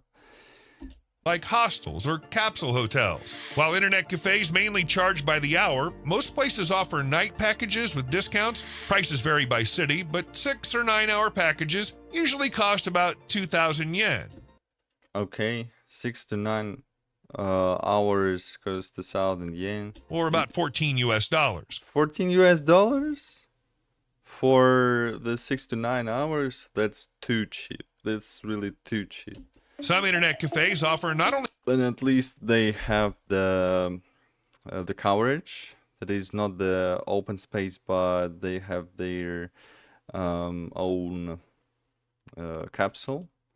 Free showers, but also sell underwear and other personal stuff. Most places also give out free soft drinks and different kinds of soups. And in some spots, you can even buy a wide range of restaurant quality dishes. There are even self-service laundries. And most importantly, there are separate booths with reclining chairs that you can rent by the hour, by the day, or overnight so you can catch some sleep there. The booths are divided by thin wooden partitions, and a long, narrow corridor separates one row of booths from the other. And since Tokyo has tons of internet cafes, almost anyone can find a spot to crash for the night. Of course, not all internet cafe visitors are homeless. Some of them are tired Japanese businessmen who went out drinking after work and missed the last train home. But others really can't afford a place to live.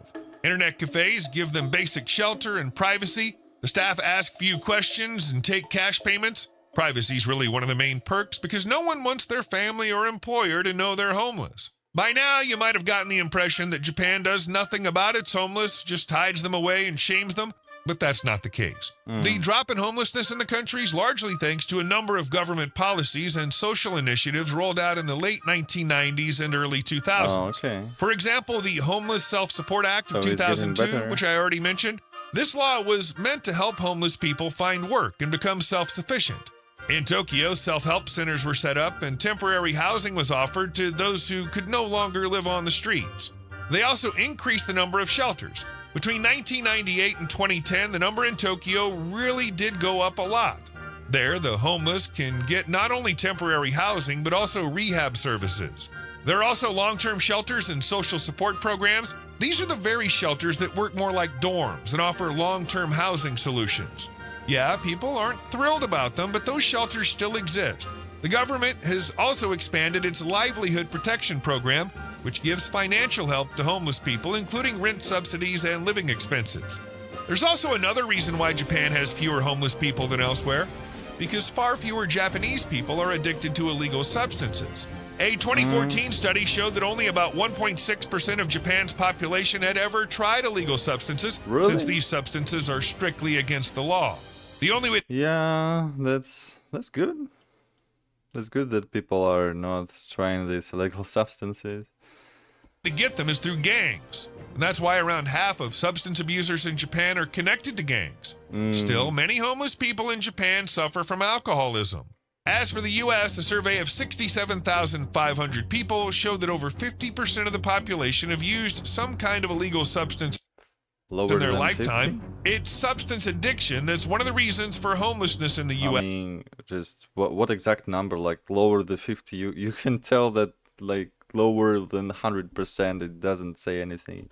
And can keep people from getting housing and jobs because of a criminal record. According to Homeless Hub, 30 to 35% of all people who experience homelessness around the world have a mental illness. In Japan, someone with a mental illness is usually placed in a psychiatric facility to keep them off the streets. There are 269 psychiatric beds per 100,000 people here, compared to just 25 in the United States, and there just aren't enough spots for everyone. But how many homeless people are there in Japan, really? If you take into account all the factors I mentioned, then the real number of homeless in the country might be anywhere from 100,000 to 200,000. You get it, that's way more than the number officially recognized by the ministry. It's believed that Japan's modern homelessness crisis started after World War II, when the bombings left nearly 9 million people without a roof over their heads. But the country's post-war economic miracle, with its fast industrial growth and innovation, led to a sharp drop in homelessness by the 1960s. So what happened next? The economy was booming, there were plenty of jobs, and the number of homeless people was going down as people landed jobs and got paid well for them. But then the economic bubble burst in the early 1990s, kicking off the lost decade, a time of economic stagnation when unemployment rose again, followed by a rise in homelessness. The first nationwide survey on homelessness in Japan, carried out in 2003, found 25,296. The Japanese miracle is coming to an end. The Japanese economy is stagnating, and the currency is also not feeling stable. So the live in Japan is Japan is not as good as it has been before.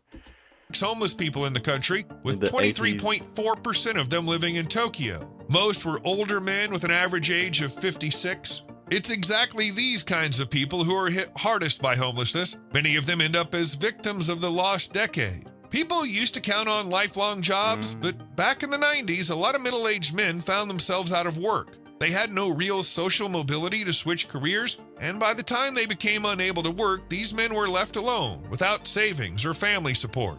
Most of them were former builders or unskilled workers who were too old to pick up new skills and got stuck where Japan's economy left them.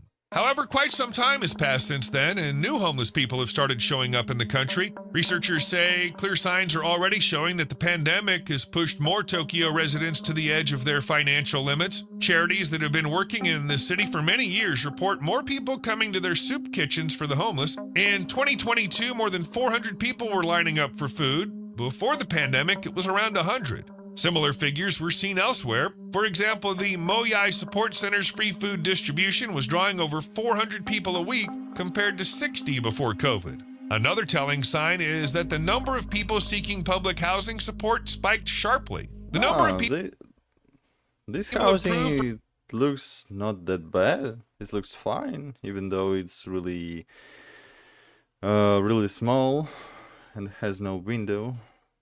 for such assistance has jumped. Yeah, That's completely fine.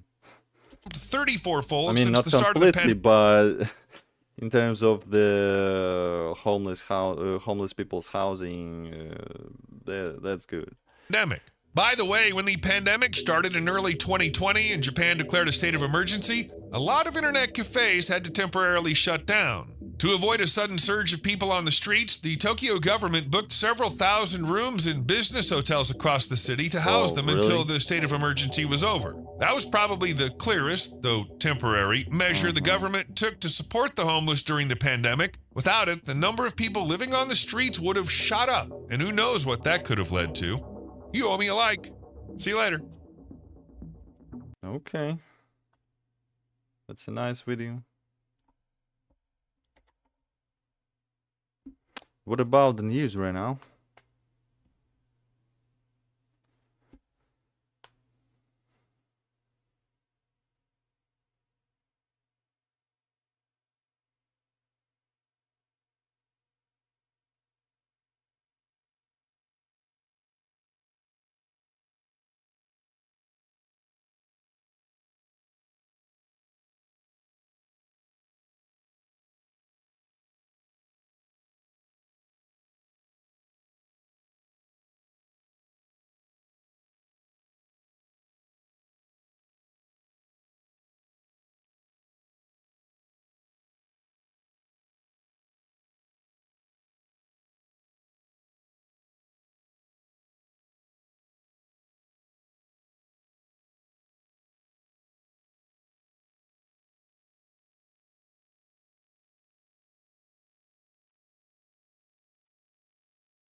Elon fully surrenders to Trump, deletes all tweets after JD Vance goes savage mode against Musk.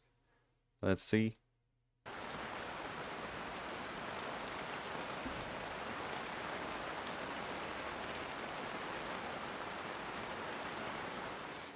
What's up, guys? It's Benny. Elon Musk said the most entertaining outcome is the most likely. It's called The left trying to find a way to disagree with both Elon and Trump. Just mind your own opinion in that case. called Elon's Razor, and if the last couple of days have been anything, it's been wildly entertaining, the massive crash out between Elon Musk and Donald Trump. Is it good for the Republic? Is it good for the Republican Party? Is it good for MAGA? Not exactly sure. We're going to let other people decide that, including you, and let me know in the comment section what you think. I do know that this has sent libs completely schizoid, and they already have enough mental problems as it is, but libs trying to figure out how to disagree with both Trump and Elon. Who do we hate? Can I now extinguish my Tesla? Like, how do I take bumper stickers off my Tesla? Hold on, I got this before Elon was crazy. Ladies and gentlemen, there was quite a bit of losses for Elon Musk over the last couple of days. And this isn't a man who's used to losing ever.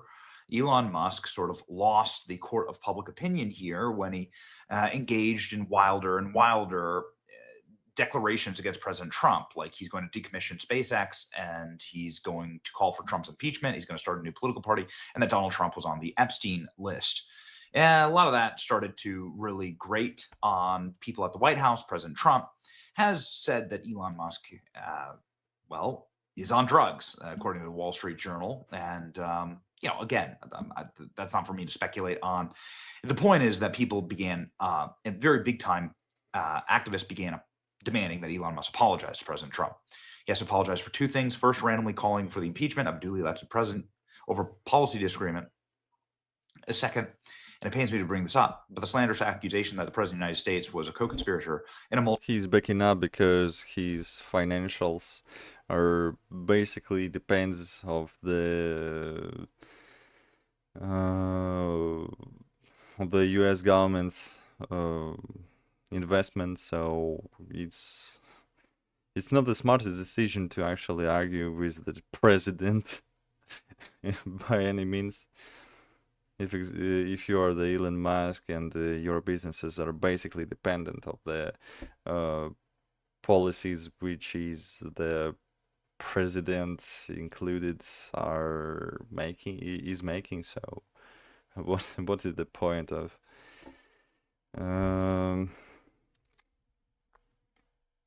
just crashing out and do some wild shit? Multi-decade sex trafficking ring for minors, which, as we have proven on this channel time and time again, is the opposite of what President Trump did. It was actually President Trump who helped put Jeffrey Epstein behind bars. Anyway, we have an update here. Elon Musk has now gone and deleted all of his posts about President Trump. They're cowardless. They're gone. And this is not normal for Elon Musk. It's like very interesting. This is after, again, activists continued to call Elon out again and again and again. Elon Musk deletes tweets claiming Trump was in the Epstein files de-escalation of feud. Here we go, ladies and gentlemen. Elon Musk said, time to drop a really big bomb. Obviously, we covered this. Donald Trump is in the Epstein files. Elon has deleted those and many other claims. They are now gone, as you can see here. Here's the Elon Musk Epstein tweet, and now it's gone, ladies and gentlemen. It was either a momentary lapse of judgment or a bad attempt at humor, trolling, water under the bridge. Elon Musk, we can all move on to bigger and more important things. Obviously, this was very much a distraction. Elon has gone back and deleted this tweet along with a handful of others. Optics for Elon look terrible, but let's look at the positives in all this. Elon created distance from Trump, which could be beneficial for the long run of Elon's work in the private sector. Tesla starts booming. The left cannot claim that Trump is helping the billionaire buddy. The narrative that Elon controls Trump and vice versa has been totally atomized. The left now has heightened interest in the Epstein files, and Trump came out looking stable and mature. He certainly did. After analyzing the current outcome of the feud, I could see the potential advantages. Maybe, as we have speculated, they planned this. Just a thought. Now, so many more people care about the big, beautiful bill and are talking about it. And Donald Trump has major leverage because of this, along with Elon Musk, to demand that they cut more pork out of the bill. So very interesting thing. Elon is doing the right thing by deleting his tweets. I truly hope that he's okay. Sadly, the damage is done, though. Donald Trump saying that their friendship may well be over. We'll see, ladies and gentlemen. We'll see. So this is what is breaking the internet right now, is J.D. Vance's response to this live. Theo Von had J.D. Vance in studio when Elon made the Epstein claim. The reaction is perfect from J.D. Vance. It just rings like a bell here. Why this is an insane attack vector, President doesn't write the legislation. As we have said, if there's one group of people who are to be held to blame for this schism. I don't have much to say here, to be honest. Yeah, it's just the review of what the Elon and Musk said, so I don't have much to add.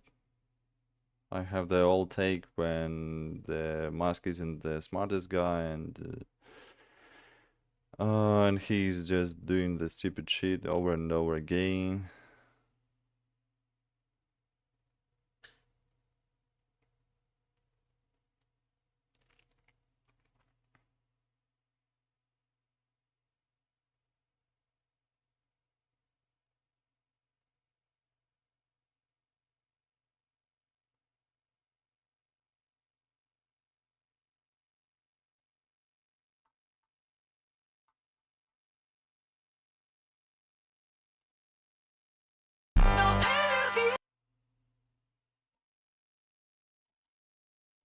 Let me just watch some shorts.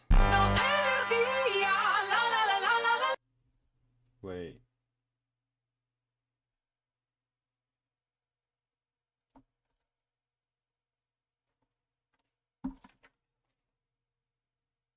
No, this one, not this one.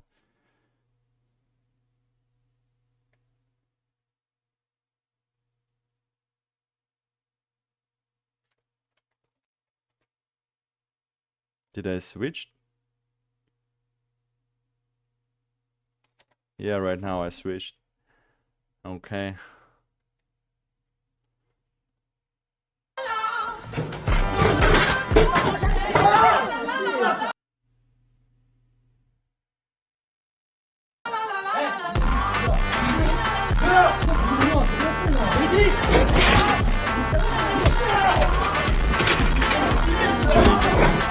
100%. Like 300% it was staged, but it was staged nicely. I'm gonna hit my car. You got insurance? Yeah. What you doing?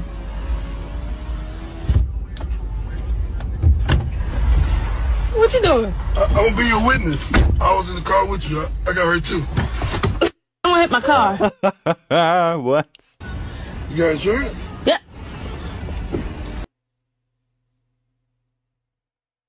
What you doing? It's so funny. Her passed away on command. What you doing? I'm gonna be your witness. I was in the car with you. I got hurt too. I'm gonna hit my He passed away so quickly. Professional witness. He was in everybody's car during an incident.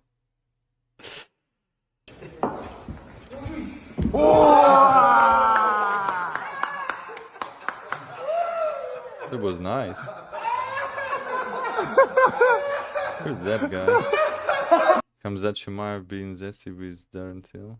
John Johnson has got tagged down. Who's that guy? I see you. No, you don't. Yes, I do. Get over here. Get the hell out No, of I me. promise. I'm gonna hug you. No, you wanna kill me. No, I would never do that. I've seen Tom and Jerry. No, you haven't. Okay, you were right. This is nice. I Is it see hamster? you. No, you don't. Or a rat? No, it doesn't look like a rat, it looks like a hamster. So cute. Will you make me the happiest man and will you BJ? What is BJ? marry me? Yes! Yes! Yes! Oh my god, baby! I love you. I love you. Will you? Ah, blowjob.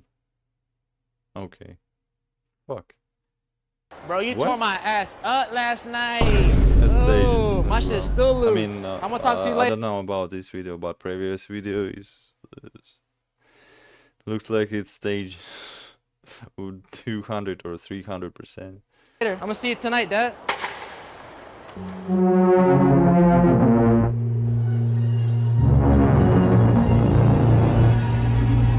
Bro, you tore my ass up last night. Oh, my. Fuck. Have you ever seen Alex Pereira gently leg kick this lady? Yes. But wait for it. Watch when she shows what it looked like afterwards. Look at that. Oh my god. Isn't that crazy? How about that Asian guy that was swallowing those? Like this fucking maniac. But he's not hitting them harder. full blast, but he's hitting them pretty It's moving hard, up, man. though. That's crazy. That guy's a No, I buck, 26 stylish. leg kicks. Have you ever seen? So I guess eagles have entered the Stone Age now.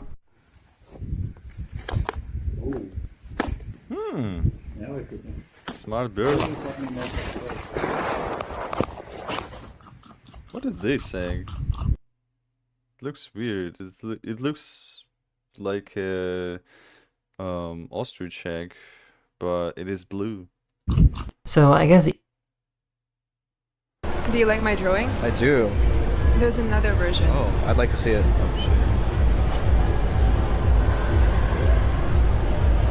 Do you like my drawing? In his videos, there are so many beautiful girls. Like, boy, how is he can find all of these girls at that large amount so fast? Told him I could get out of a headlock no matter what, and he didn't believe me. Interesting defense. Let's try it out. No light.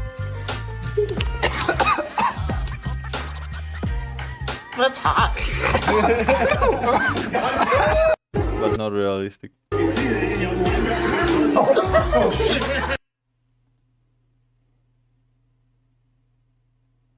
Well, if she has a knife, she can get out of the headlock, I guess.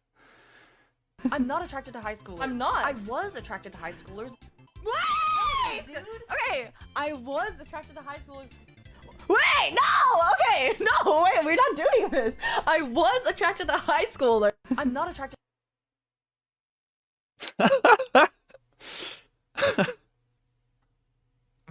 Clipping me out of context. That's funny. Jimmy, if I touch a laser, how long do I have before that door closes? Less than a second.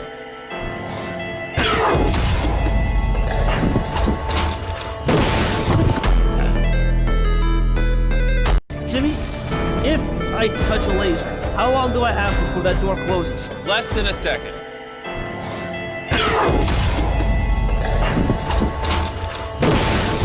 This door looked solid. He could be smashed by this door. 8 million likes.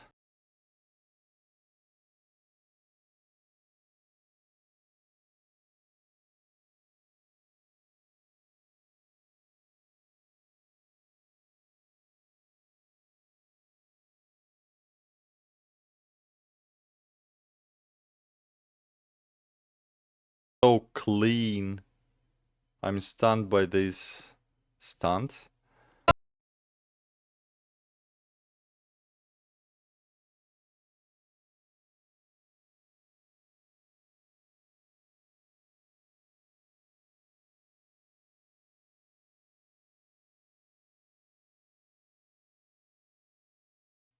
That's a really cool beat. Why do I low-key look like a girl? Hey, it's Sophia here. Been wondering, I show Sophia. Bro, what I show Sophia. the fuck, bro? I like George Washington. Shit, dog. Like, really? Dora the Explorer. Alright, okay, just start braying, cause chat, y'all not Yeah, he looks so funny. funny, bro. Hold on, y'all. Hold on. Are y'all ready? Braids. Are y'all ready for the braids reveal? I show speed with braids, baby. Ooh, nice. Actually good. Y'all be real. Chat, this is the best part of it. Let's call people and get other people's reaction. In the comments, Mr. B. Yeah, that's fine. Yo, Mr. B, I want to show you my new haircut, man. And just give me an honest rating, okay? Just an honest rating. Okay, I will be honest. Oh, whoa. I mean, I'm giving it an 8. I think it's an improvement. Okay, I already bet. Okay. Wait, what is that around your neck? Is that real diamond? Yeah, this is, bro, these, this is 14, like 20 carats, bro. How do I... Хочу, чтоб меня били, не... This is what happens during your first 24 hours in prison around the world. The first hour, you're getting processed. In America, that usually means mugshots, fingerprints, and a quick medical form. In China, your belongings are taken and you're typically sent straight to a detention cell. While in Russia, they search you, take everything you have, and have been known to beat and threaten you. Man, this sucks. Sure does, but it only gets worse. Because hours 2 through 12, that's when you meet your cellmates. In the US, you're often crammed into an intake cell with up to 12 strangers. In China, they interrogate you and typically don't let you have a phone call or see a lawyer until they've decided they're done. In Russia, you often sit on cold concrete in a room with broken lights. Surely this can't get any worse. Well, hour 14 and on, it's typically food, lights out, and then bed, if you're lucky. If I'm lucky? Yeah, because in America, it's typically bologna on white bread, lights out at 10 p.m., and a bunk bed that feels like cardboard. In China, Yeah.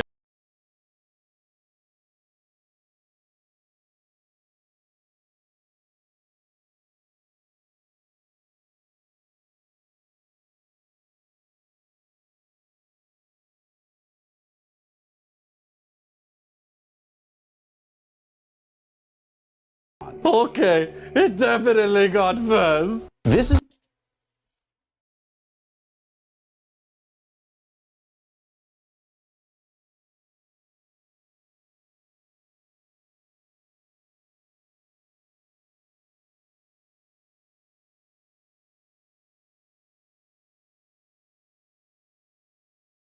They ask the EU riddles, especially ones involving chairs and forks.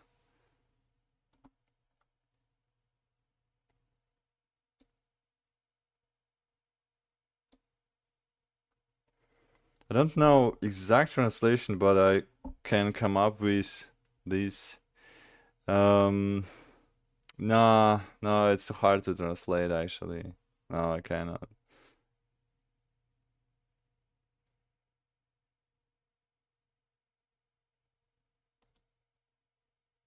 After watching both Naruto and... Как работает отмывание?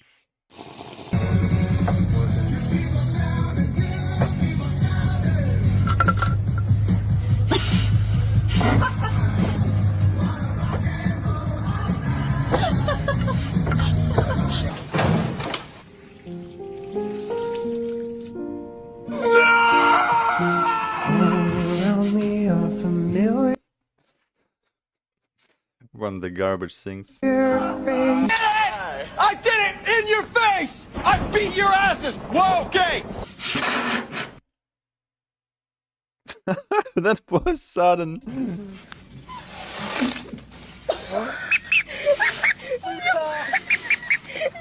Oh my gosh, my black queen. I've been looking for you everywhere. You found it, bro. I appreciate that. Thank you.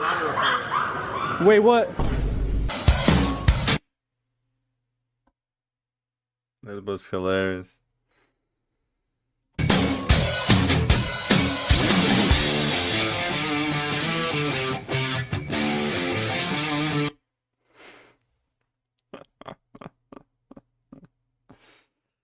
He cut it so cinematographically. Yeah, that was really nice.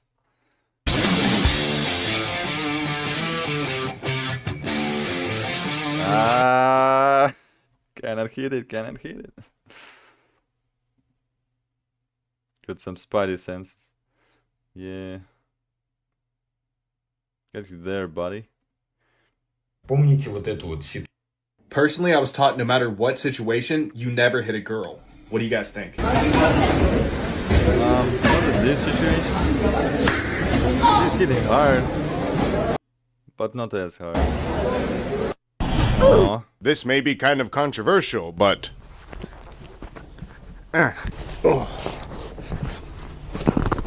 Holy Get on the bag! I would like to answer your question. If I am sparring somebody and they are laying into me, I have two options. Number one is the most common one, where I just simply throw back as hard, if not harder, to teach you a control and sparring is a key.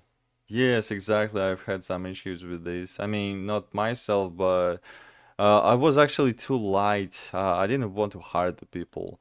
And in my last spar, when I was going to the boxing gym, it was a hard spar, and actually the guy thought that I'm doing the hard spar, and I thought that he's doing a hard spar, and it was a misunderstanding, and the overall experience was not that good in that spar. So yeah, that wasn't as nice.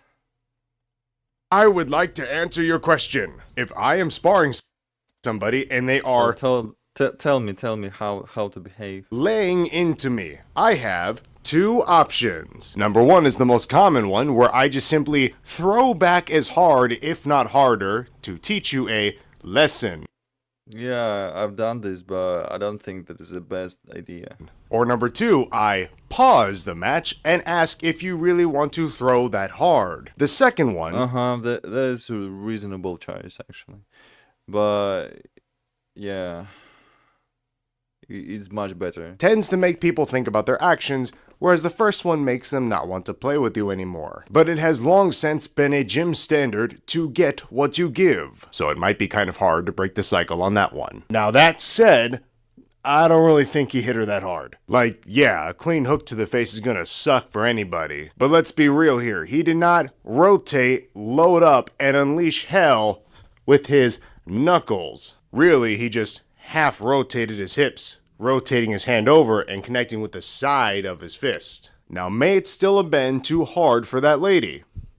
Yeah, clearly. Personally, I was taught...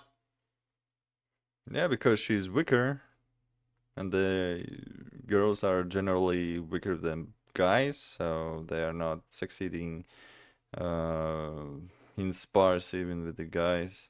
That's just not how it works. Okay, so I'm going on the break, and then coming back with the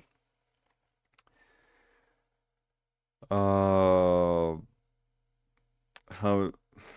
the Ravenswatch run. yeah, I really hope to reach the boss right now and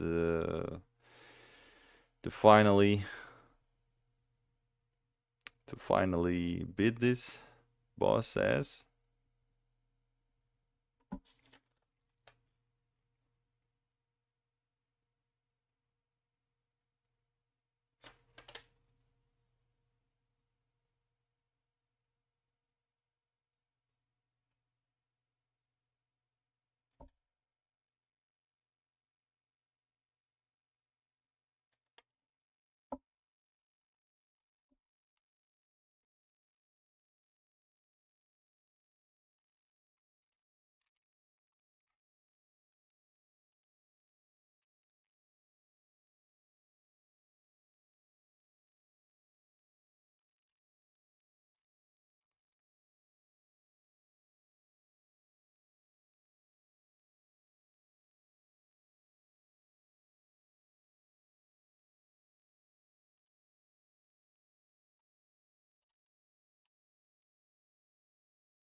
Okay, I came back, and right now I'm continuing the Ravenswatch beating, how I called it.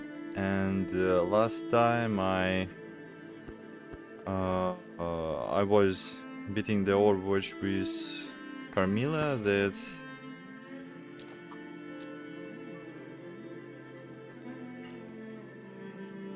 vampire girl, which has really decent abilities and AoEs.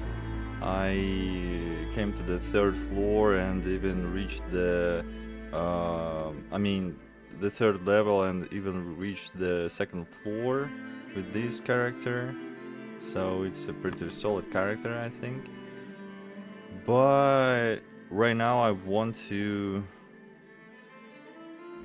go with the Pete Piper. Pete Piper? Pied Piper? I don't know. I don't know how it says. So yeah, I want to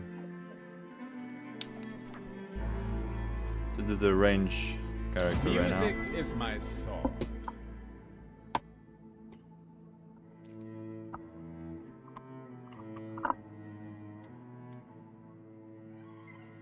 Yeah, and I should switch right now the cam.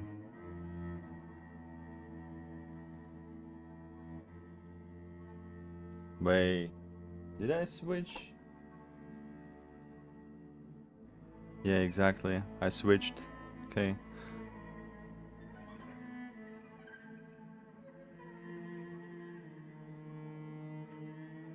So yeah, playing with the guy in the front.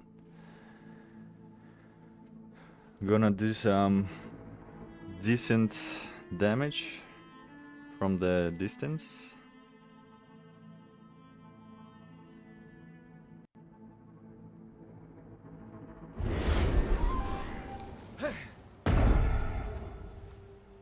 I see no footprints.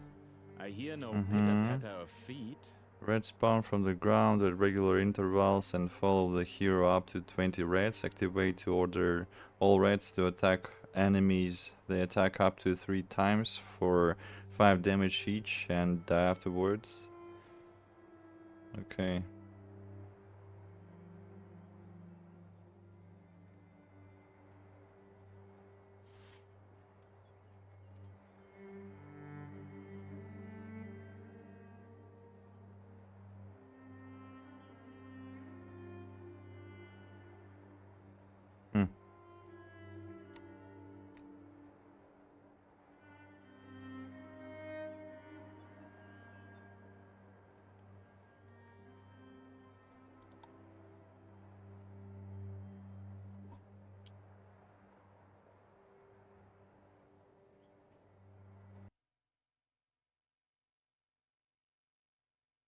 It shows that stream is not working well right now.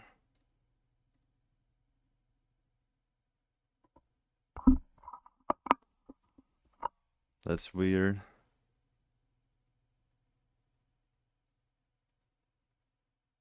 But I see it is like it's fine.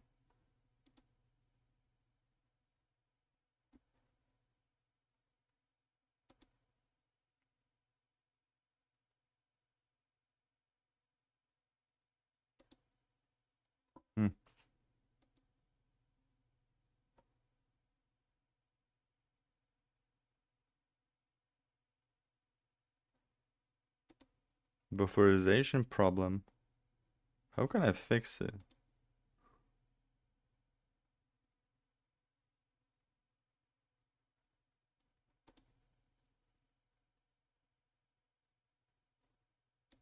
Is it still alright? Kinda.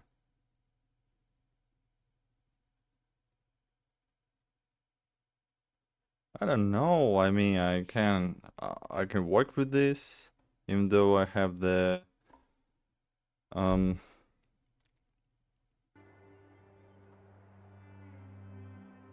error which shows on the stream. Maybe that is fine.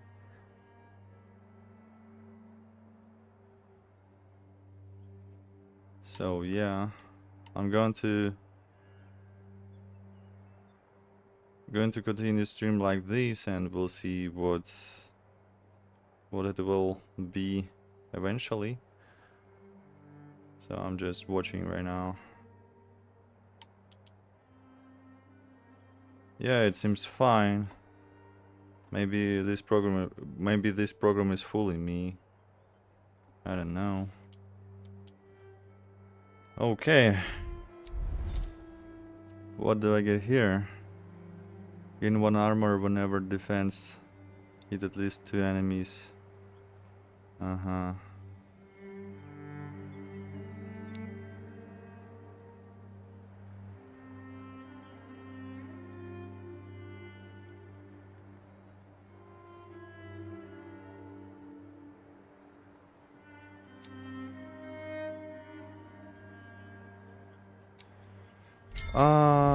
I'm gonna do the red build right now. I'm curious how it will actually work.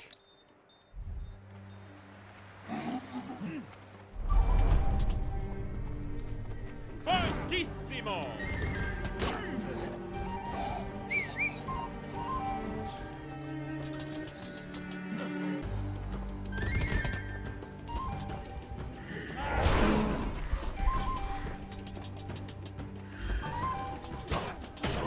Stop it. Let me read abilities again. Play solo on flute, send in 3 waves of 3 notes. Create a zone of power that makes all enemies inside vulnerable. Okay. The Pied Piper briefly becomes intangible and then creates an acoustic blast, stunning and pushing back all enemies around. Okay. The piper bows and the crowd goes wild.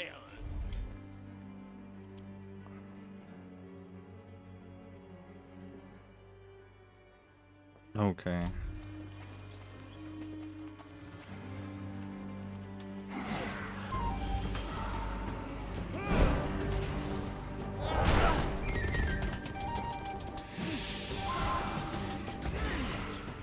The sound of scurry.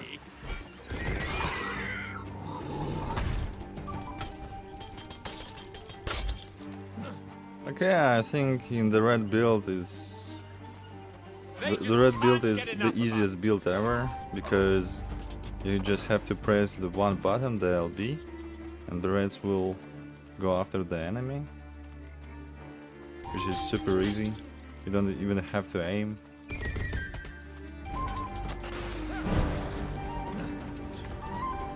I'm calling on the whole Like this, choir. yeah, like this exactly. It's so easy. That's what I call playing staccato. I'm not doing great right now.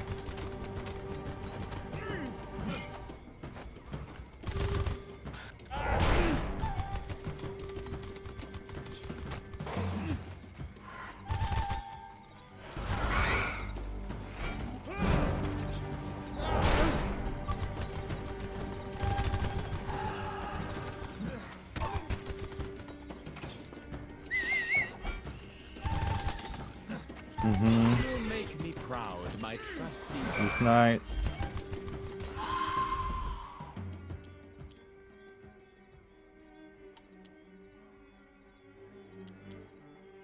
This night thing. Wait. Bless me. I'm not getting why the actually night is changing the visual looks of the abilities, but not changing the actual abilities. It looks different. It looks very different from the day. Good as a new day. Doesn't make much sense. Longer range. Halfway. After hitting the enemy with defense, next power. Last longer. Okay, that's nice.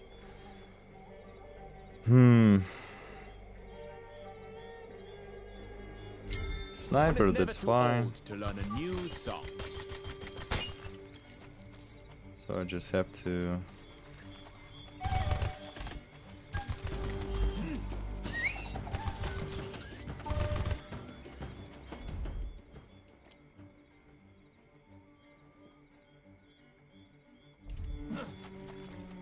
I know there are more nightmares out here somewhere. Just have to strike from the distance. Longer range.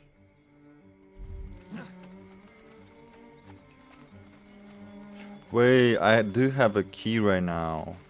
I can do the mini boss thing.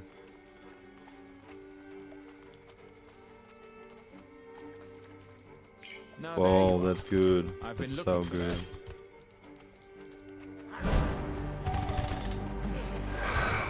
You can never have too many friends.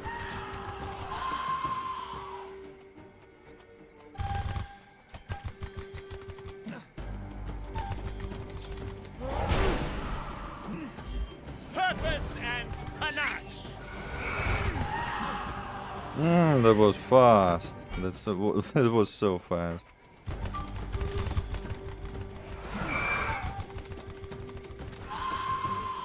We are in for a treat, my little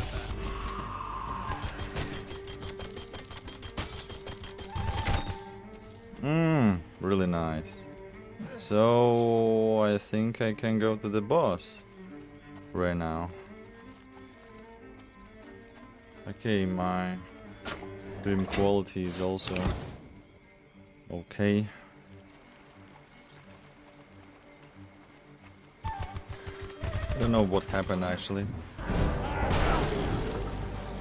Heed my call, one and all. Melted them so hard.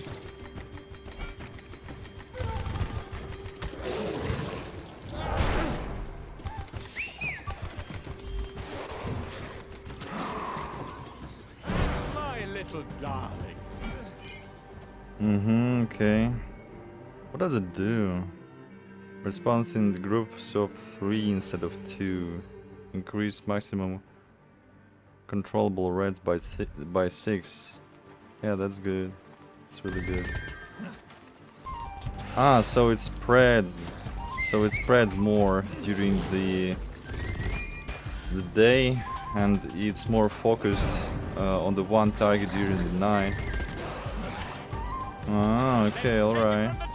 So it has actually difference between the day and night of this ability.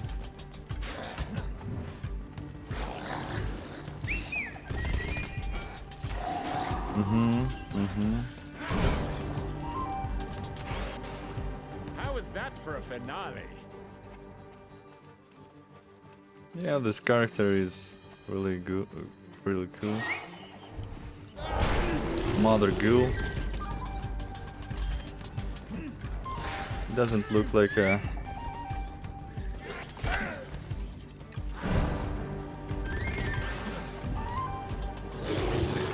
Actually,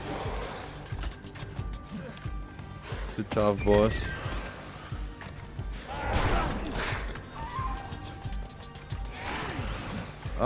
But it's still gross. I'm about to meet the celestial chorus.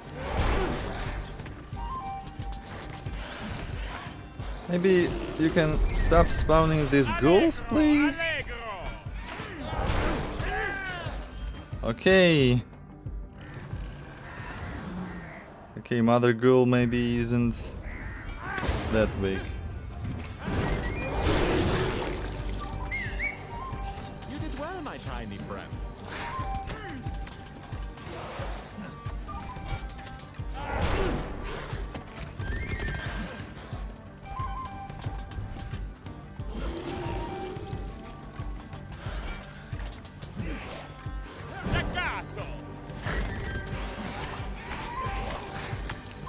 There are too many ghouls here. There are really too many. I cannot aim on this boss.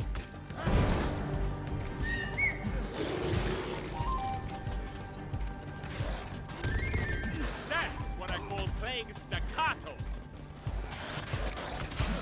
Ah.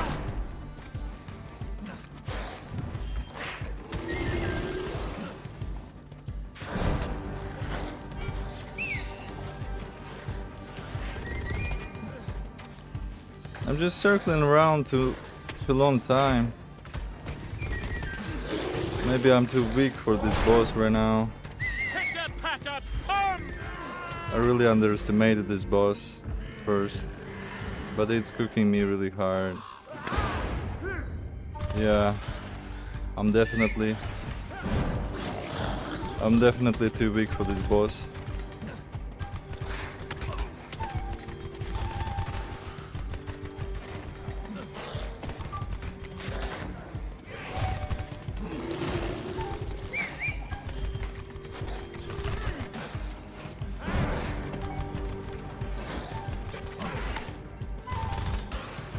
Yeah, I'm cooked, definitely. Take it from the top, my friends.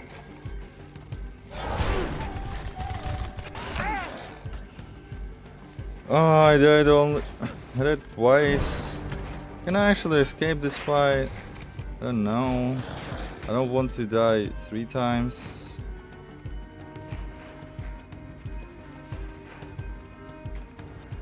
Can I? I can't. I cannot escape this fight, so... No applause and no encore. I hope it will not heal itself. Yeah, at least it...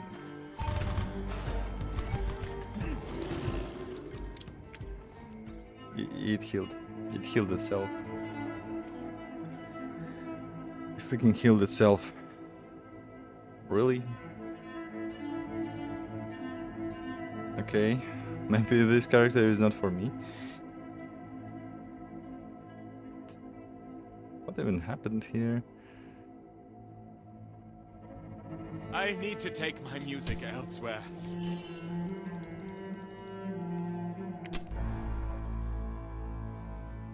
Okay, I will switch the hero to somebody else. Heroes. Okay.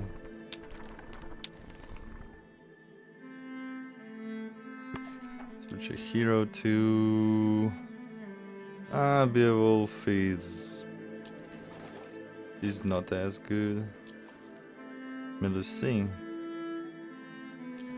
I wanted to play this witch.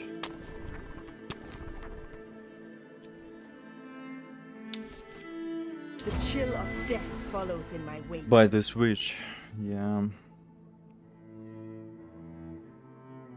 What is going on?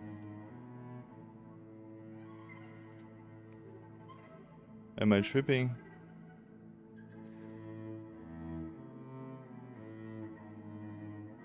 I feel like the light is behaving weird. It's like blinking.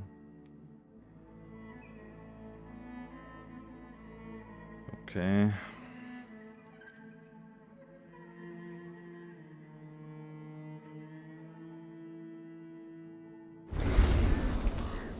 Hey, what is she doing? What did she do? I shall avenge my people. Passive, some abilities apply chill to enemies hit, decreasing their move speed by 40% for 5 sec.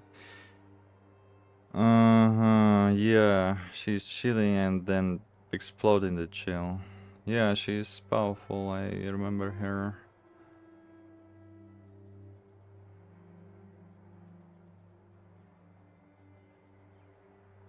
Active briefly becomes intangible and shatter all chill enemies. Shattering. And removing chill status.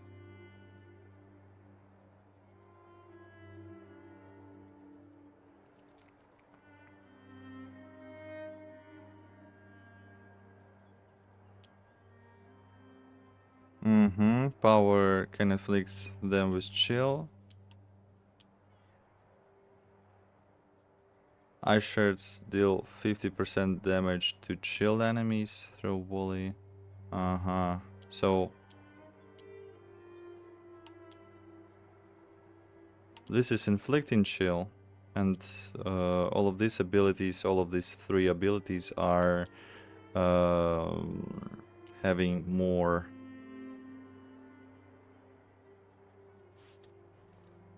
What is happening with this light?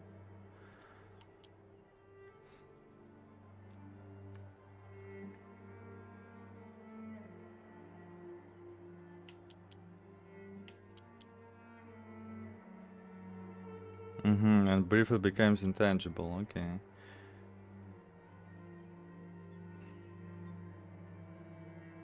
Inflicting with chill. Oh, right.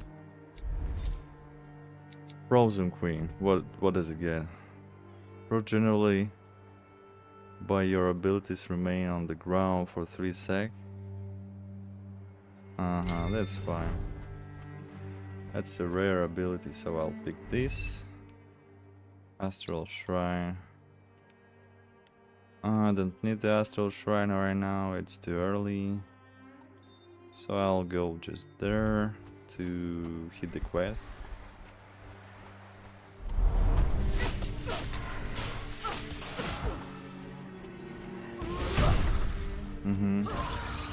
Okay.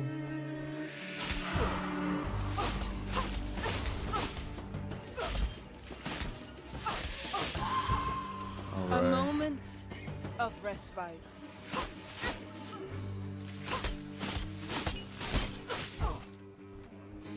There! won't be vanquished.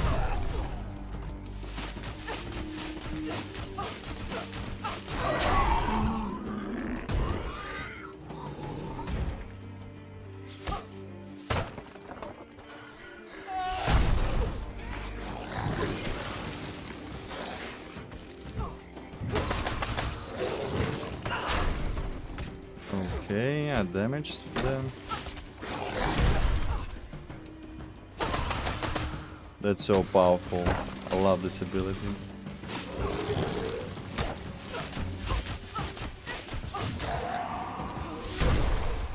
Are we done? And this I have OE other matters as to well. attend to. So cool.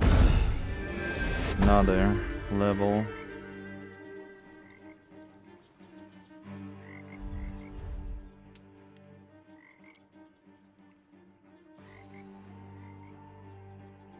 Mm-hmm.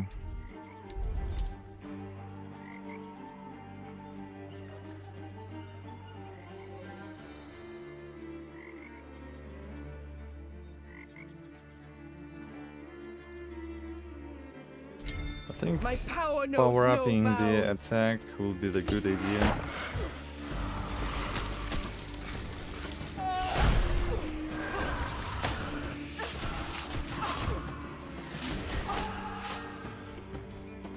I don't need to aim anymore. Road to liberating the Ravenswatch. Pain, terrors.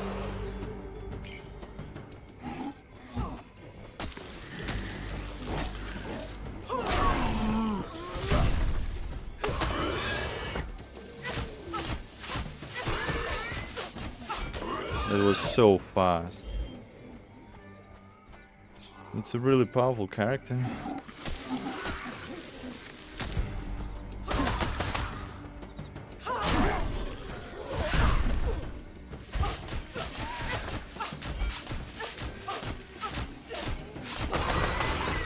That's a super powerful character. I love it.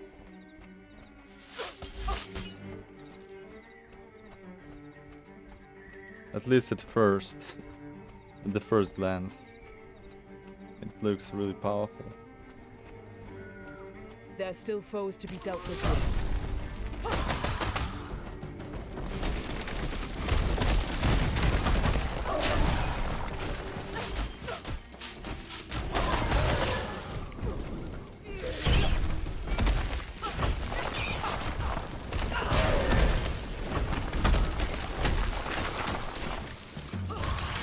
How satisfying! Yeah, like this and like this. Spamming everything, spamming. Silence abounds. It is the calm before It's so the OP. tempest.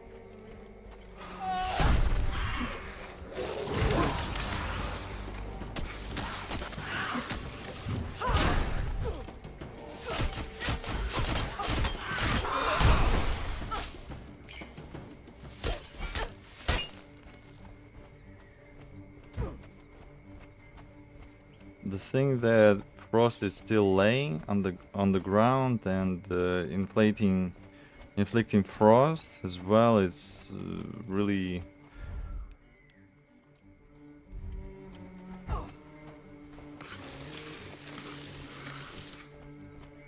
handy ability.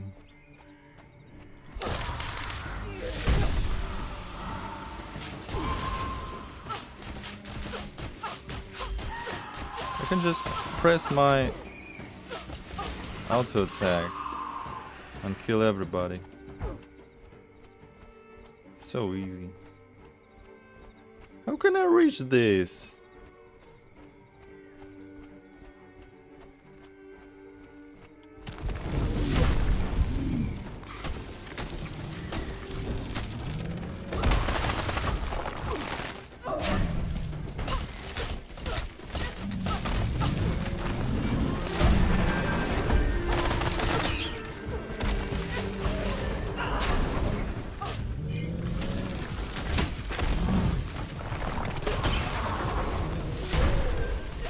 That was so fast. I need the Grimoire here.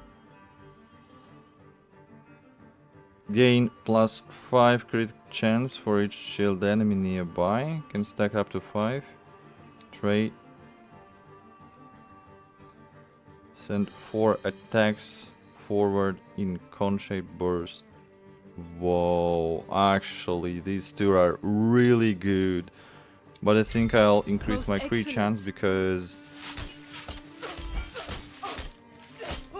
my cold inflicting abilities are really good right now. But also the other ability was really good because I powered up my auto attack, so these both are really damn good.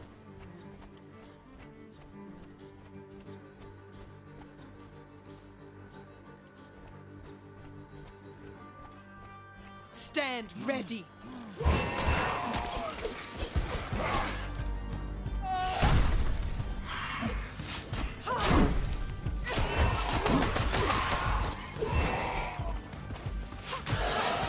It's slowed. A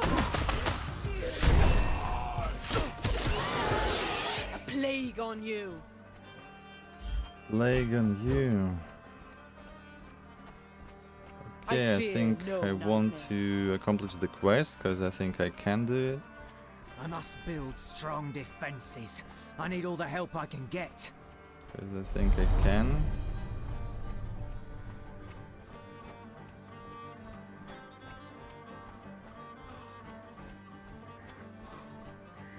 I'll take all I can carry. Mm-hmm. A strong woman can carry lots of wood.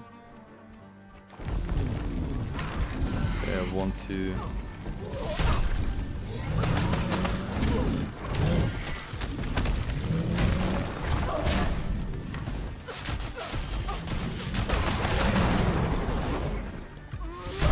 That's so powerful. Like hell. I killed everybody here. In seconds. In literal seconds. What is even happening? This character is too OP. These shall certainly prove useful. It is useful. So I'm carrying right now the 6. Where the other wood? Am I missed something?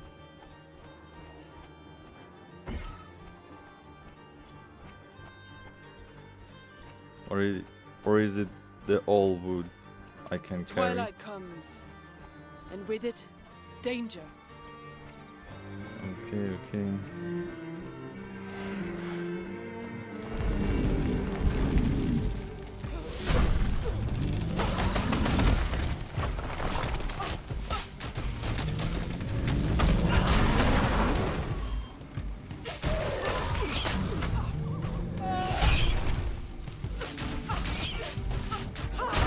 My name shall be remembered through the ages. That is too easy.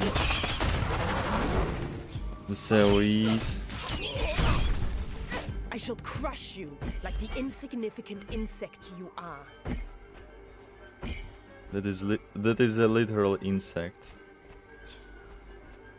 11 out of 15.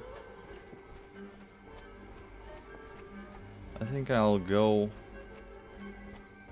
closer, actually, to the spot because I don't want to miss the event. Maybe there are also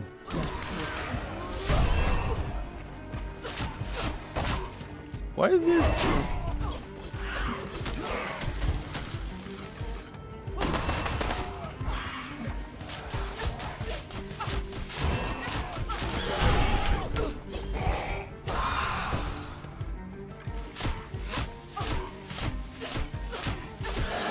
I got the level. Dash creates Frost Underfoot, dealing 125% damage to enemies past. After using power, 3 ways of fight, strike the area and deal. That's good. But I'll do the defense because it's rare.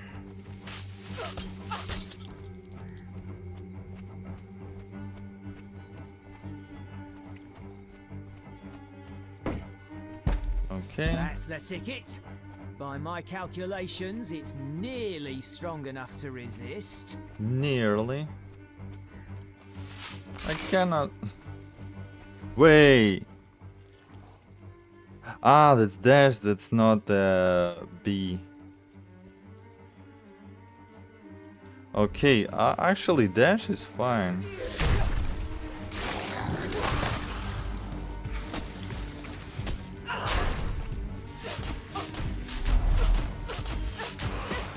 I like inflicting frost. What is second? Are coming to destroy my I'll work. come. I can hear him. I'll come to this, Biggie. And stay with him. Yeah, that's fine.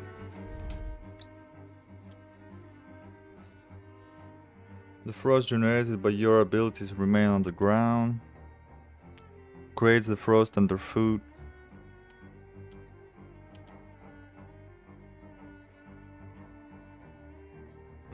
And stays on the ground. Yeah, exactly. That's really good. That can inflict frost really efficiently.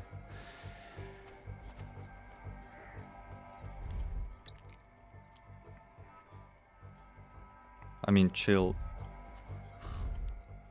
And also I have the critical damage increased by 50%. And I need to also increase my critical chance because it's quite low. Okay, nif. Let's play.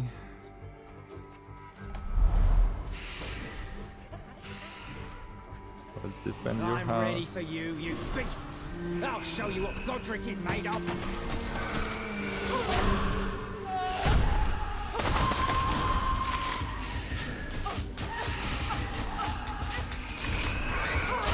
How satisfying.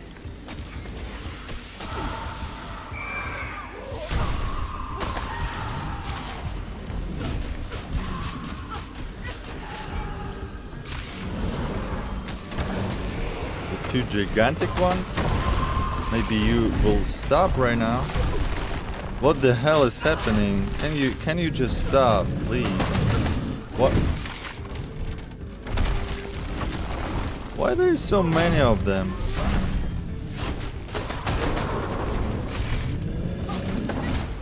My strength ebbs. Can you just...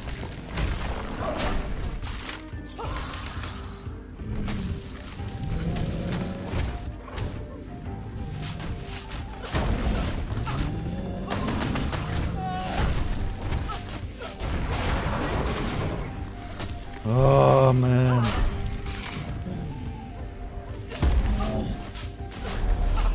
Succeed. It's not even there. Sound construction indeed. Ooh. We survived. Gain 1 vitality each time you collect a healing orb. That's cool. That's really cool. Remove Dash's cooldown whenever you use power special. Nah. Power special and defense have 10%. Reduce cooldown for each 20 health missing. 20% health missing. That's fine actually. Remove Dash's cooldown whenever you use power special. That's fine too, but reduce of the 10% cooldown is really strong, I think. Even though I decided, I thought to actually. Not all of them have been defeated yet. Take an orb. You shall be rewarded, my loyal subjects.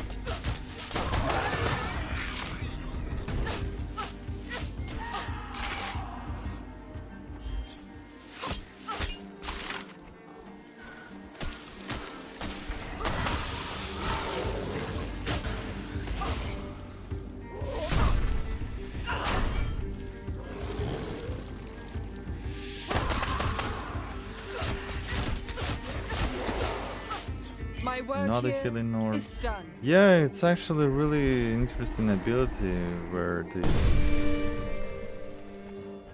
ice in my veins flows getting colder the still. healing orbs. Channel frost ray to the ground that deals damage over time and creates frost in the targetable area. Okay. Absolute That's fine. Healing fountain, wishing well. I think I have enough money to use the wishing well. Can you?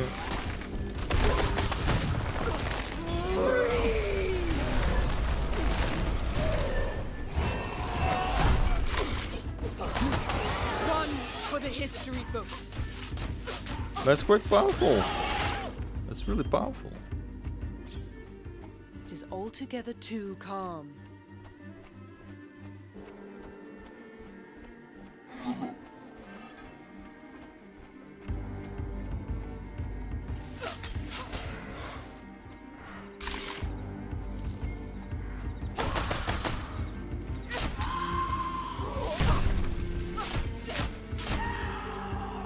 Okay.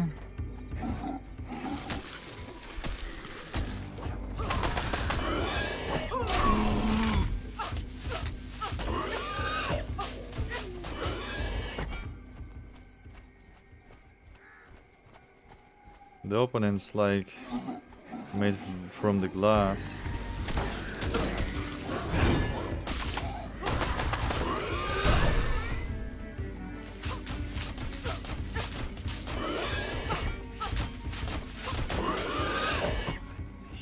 Holy shit.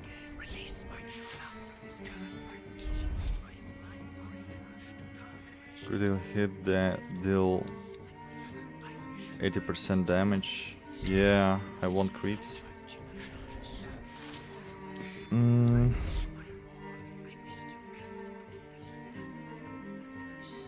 To bosses. Yeah, I think I want.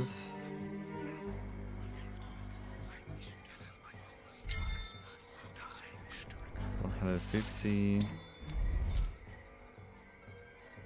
Power. Attack deal and power deal.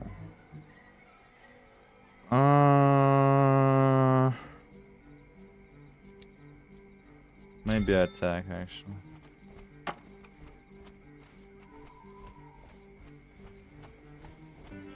I feel the warmth of foes nearby.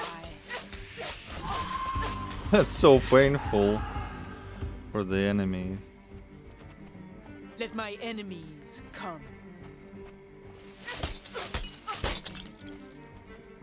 Gosh.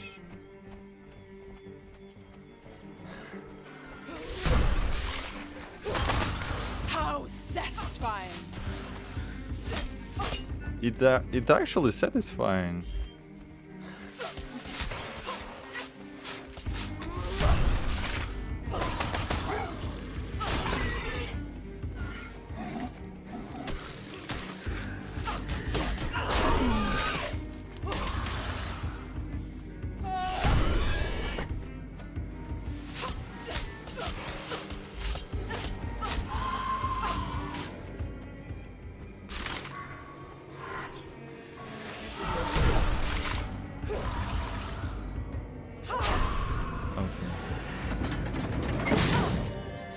Damage increased.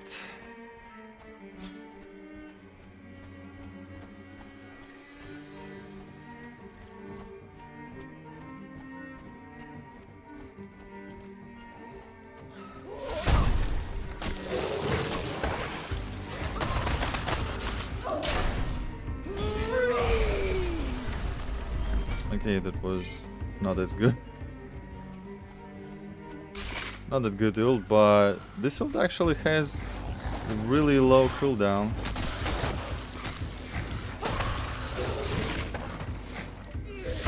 My name shall be Fuck. remembered through the ages.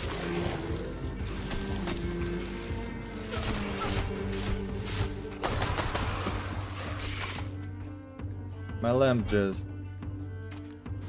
not working right now. It's shitty. It's really shitty. As Lamp. quiet as a snowy I have to night. change it. Holy shit. Okay, I guess I'm doing the attack build. Not all of them have been defeated yet.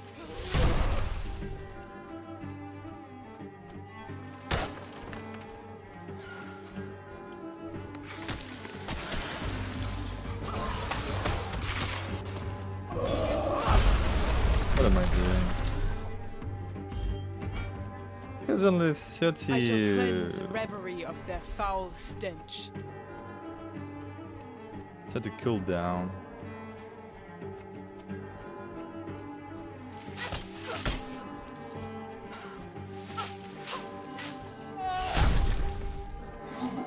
Okay.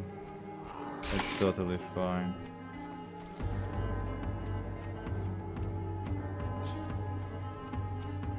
I am delighted to see you, as always.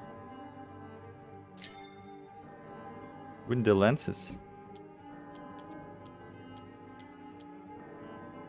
My lady, I regret to see you depart so soon. I entrust you to the Raven's care. Okay, teleport me right now. Teleport me.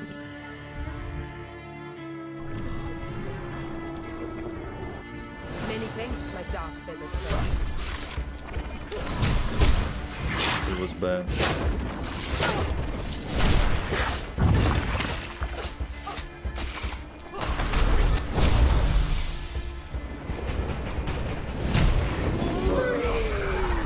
What am I doing even? Okay, I'm frustrated right now.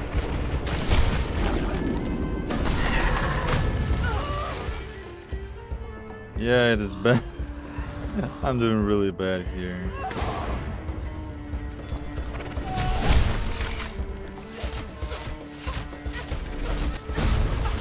I crashed the mobs, but...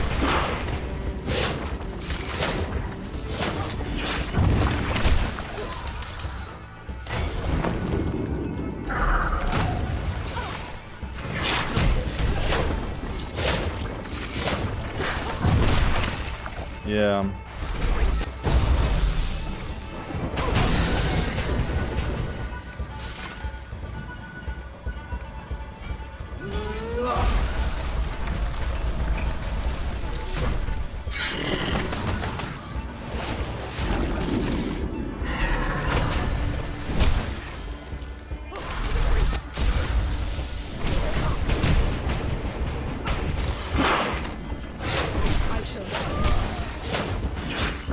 I did twice.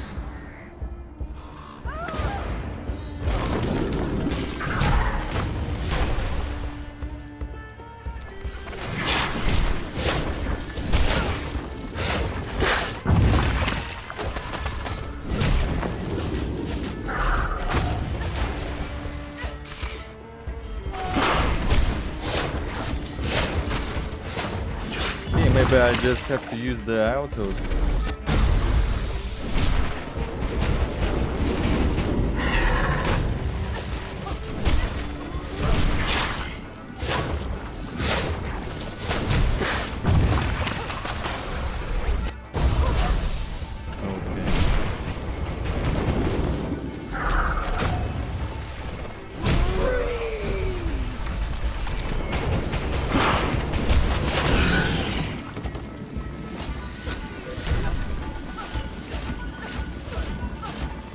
Yeah.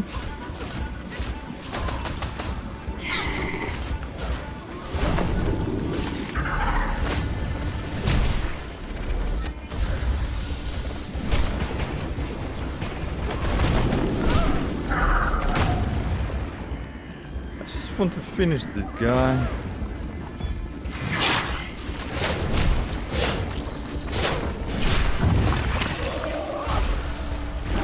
Stop it. Yeah, finally. I shall.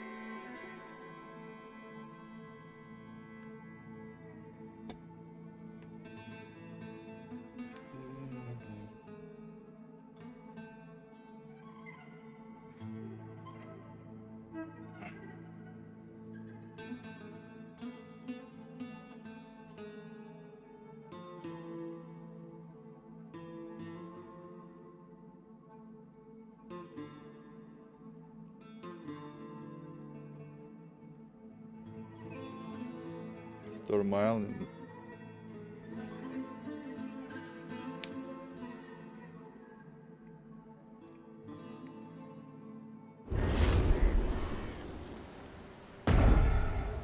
I shall avenge my people.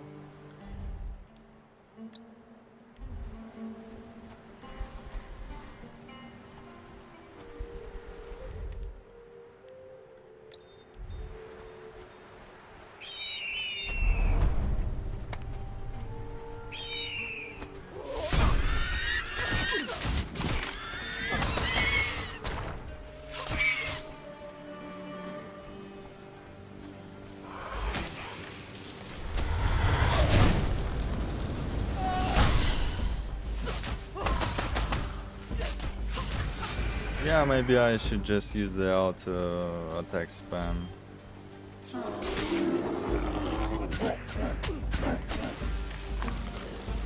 Ah, what am I done?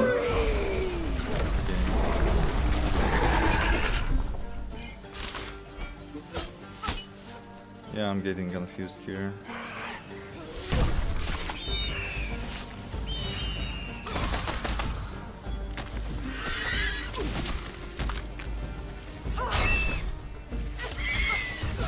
Now I'm forgetting to use the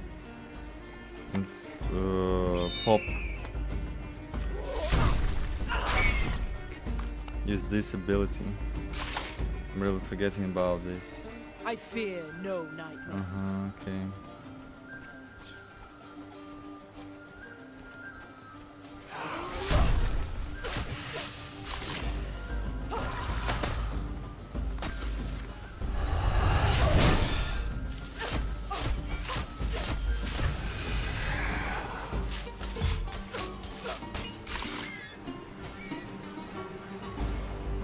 $121. Many genes.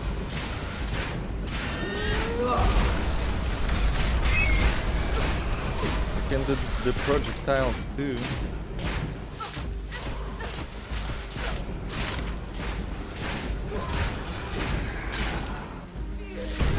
No triumph without getting one's hands dirty.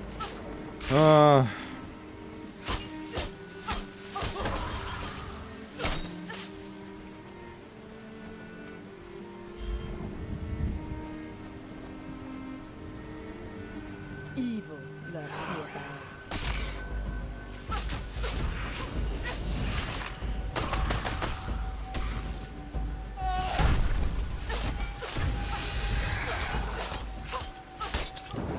Maybe I should actually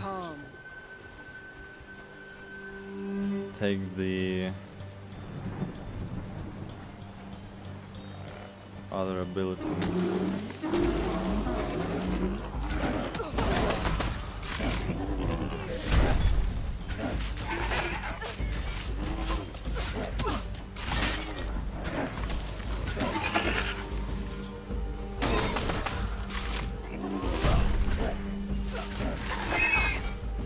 Yeah, that's fine. I don't want to go to the mini boss anymore here. The bosses are cooking me so hard.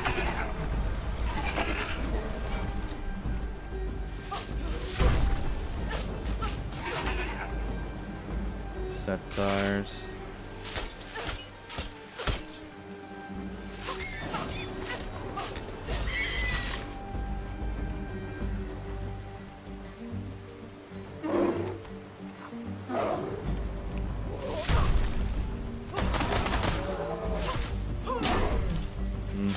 Okay. That's a damage. That's some damage.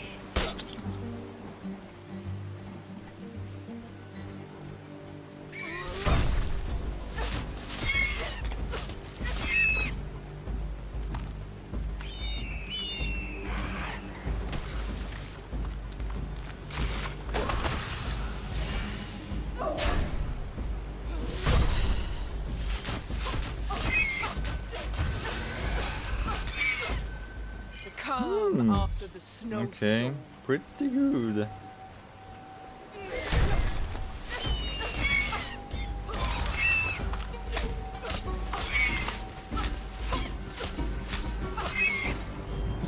pretty good. Grimoire. I think I'm too weak for the Grimoire. My power pulses through me.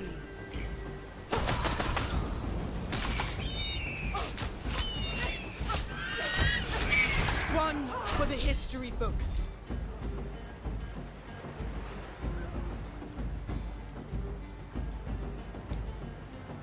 Special. Nah. Powerful choice for a powerful woman. I like attacks more than special here because I have the boost for attack. Real hard boost. There! More to be vanquished.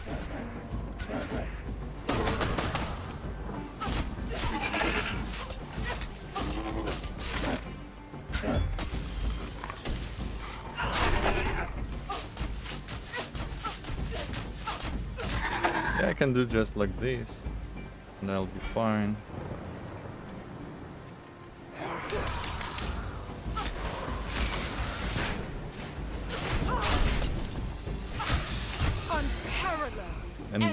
And by using trade, I'm also using the auto attacks. Oh damn.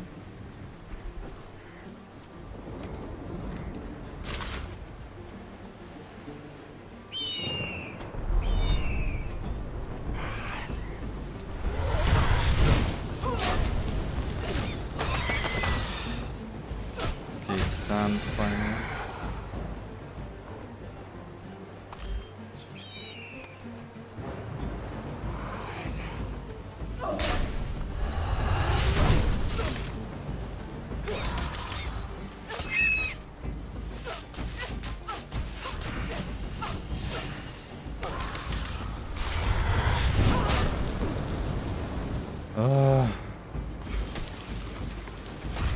Maybe auto attacks aren't that effective actually.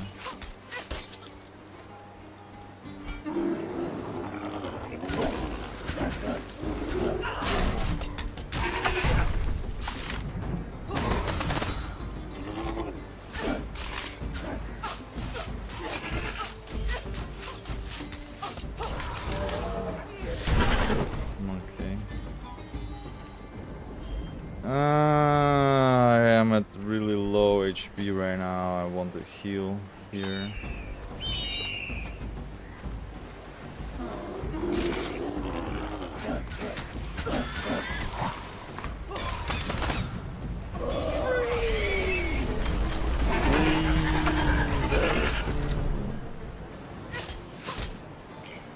Road to liberating reverie is long, paved with terror. And now it has the 6th.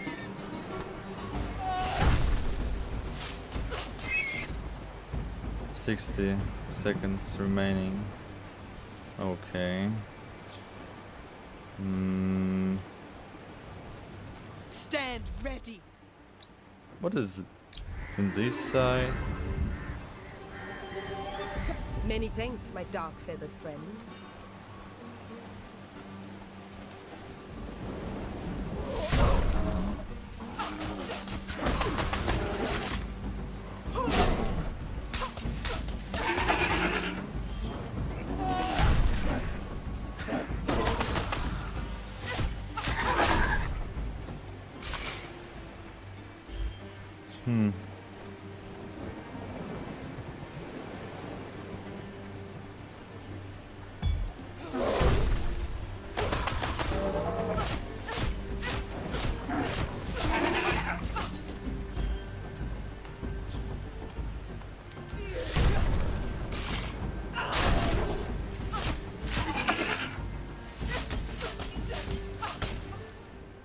Wait a bit.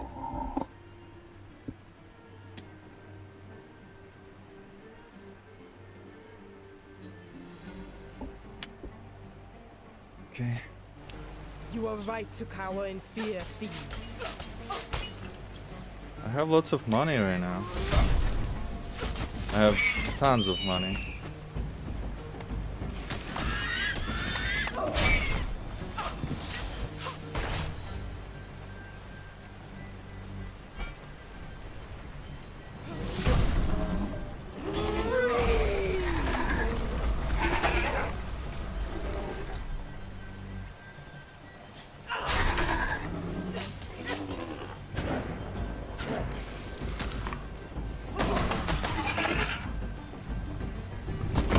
easy.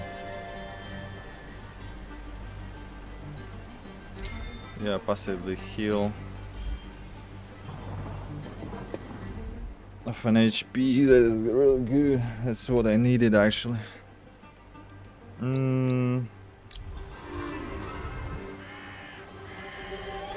Maybe I shouldn't do this like that, but grace that's me with your fine presence, still. my lady.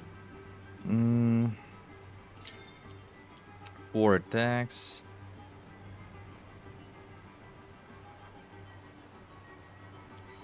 Upgrade to this far. Interesting. Interesting.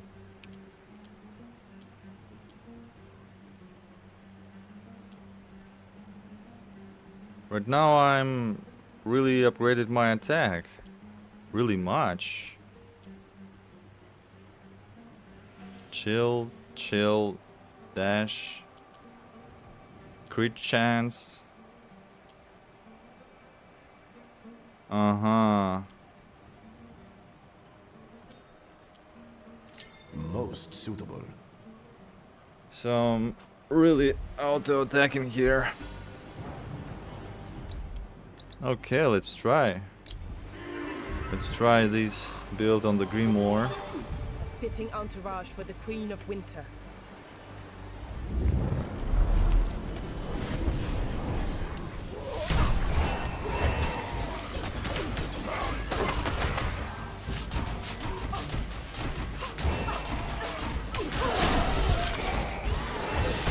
Okay, I just have to press X.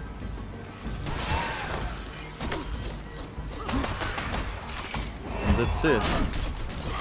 Yeah, that's basically it. I just have to press the auto attack here. Hard-won victory. Exactly.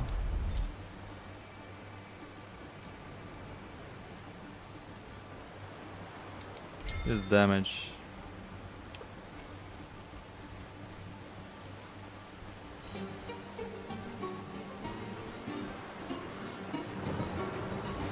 I feel the warmth of foes nearby.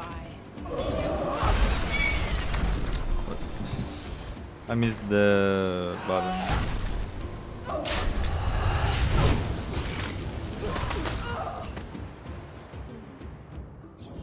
Okay. I've got beaten by the mob.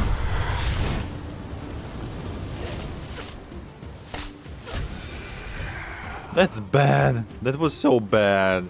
I shall cleanse a reverie of their foul stench.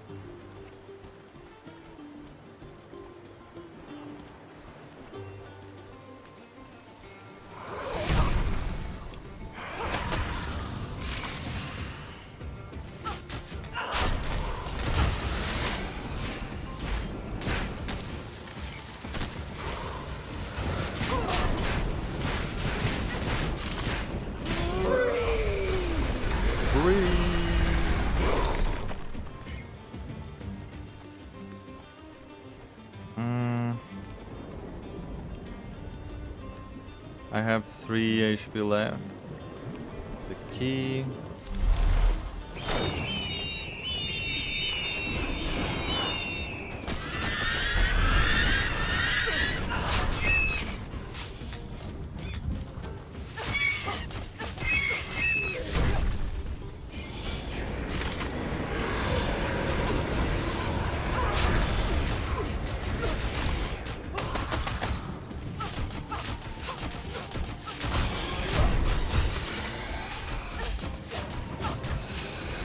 Your tricks are no match for my magic. Okay.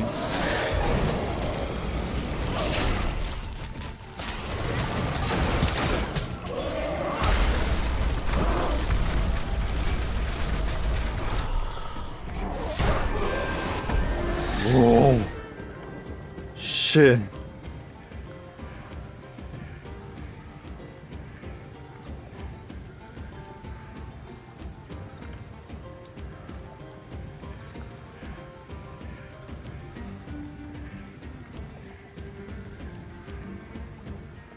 Special.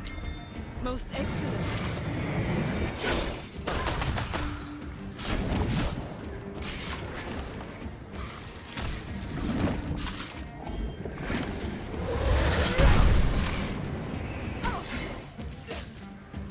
Just die, please.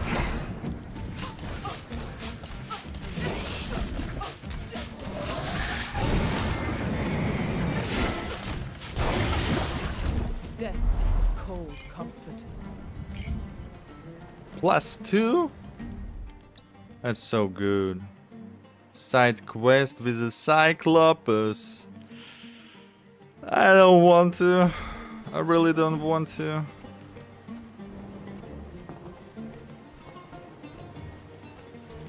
Where's the Cyclops? Not all of them have been defeated yet.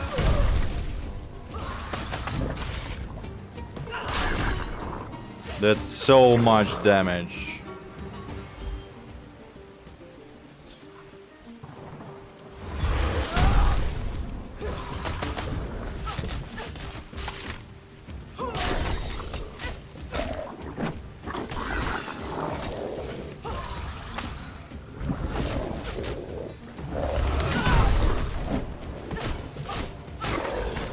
That's a really huge damage, actually.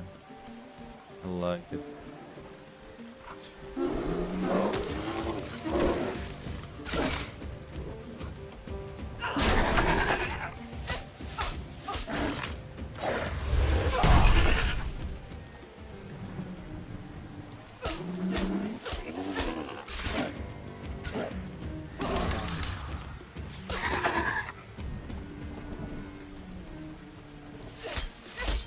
I have the 3 minutes left.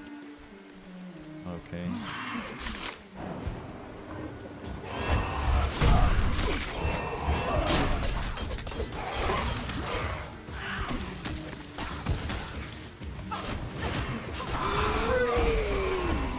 Hey, stop!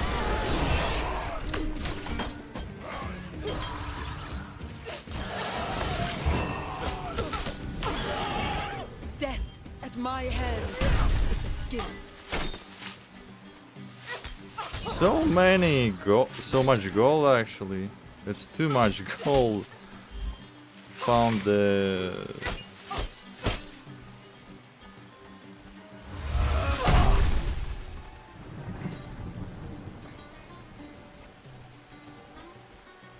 I shall claim what is mine once again. 3? Wait, am I? Max health by every 2 seconds.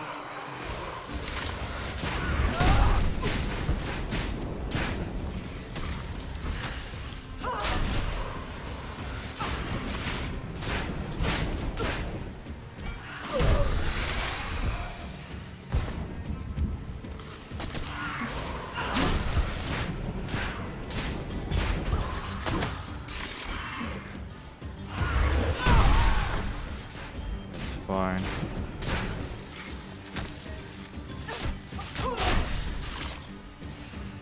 Where are you? That was easy, almost deceptively so.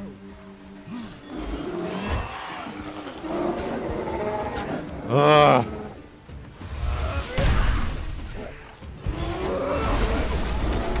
Okay.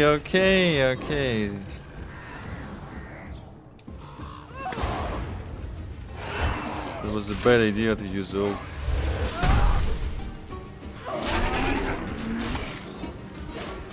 My cross-inflicting damage is actually better than ult.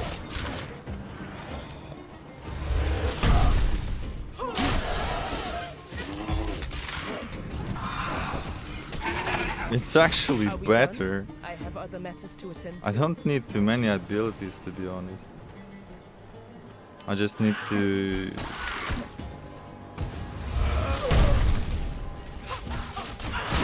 shatter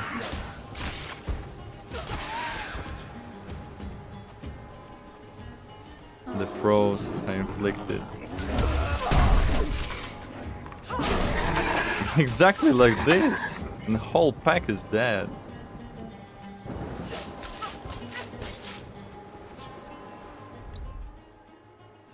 So I can just spend the money right now and be fine. Many thanks, my dark-feathered friends. Huh. Yeah, do this. What else?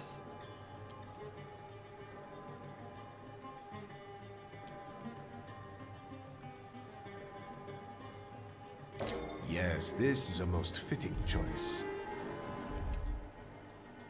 Gain shell.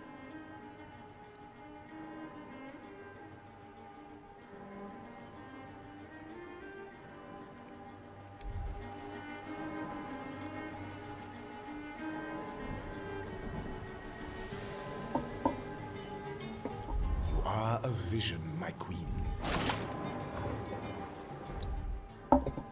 Let me.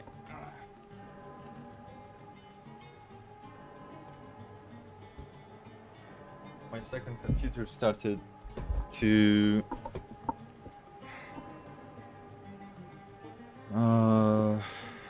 switch suddenly. We shall soon see what horrors await us. What horrors? Horus Lupercal, optional boss. Okay. Let's see. Let's see.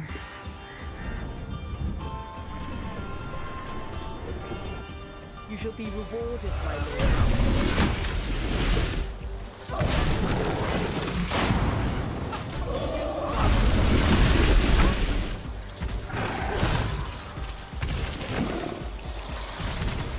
Where?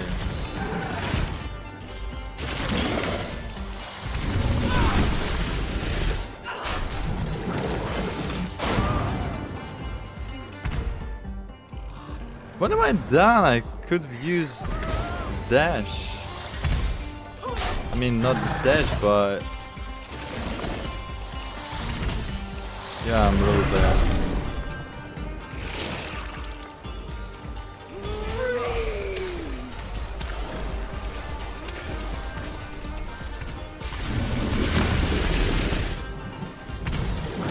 This ability I could use.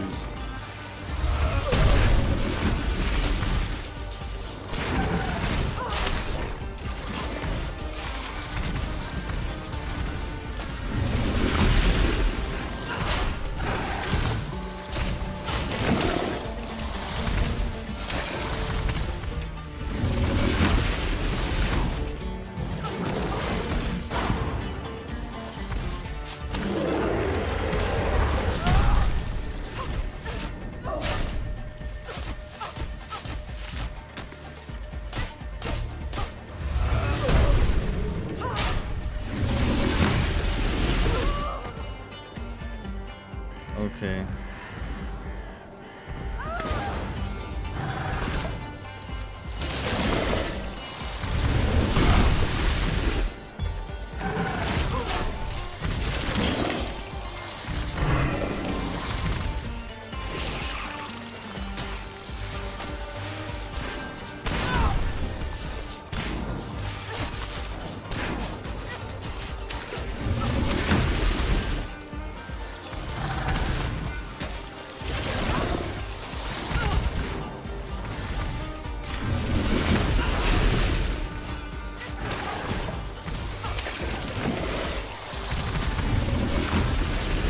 Destroying these sizes really efficiently.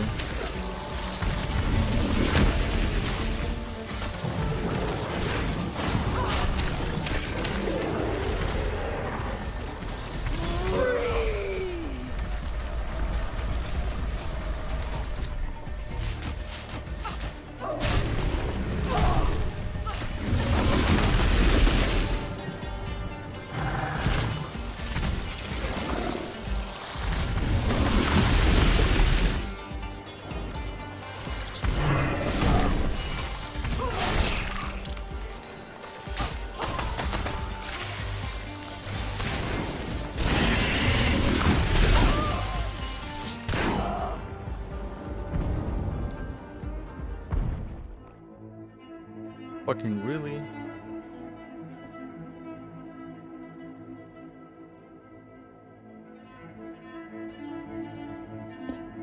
Okay, think that is a run.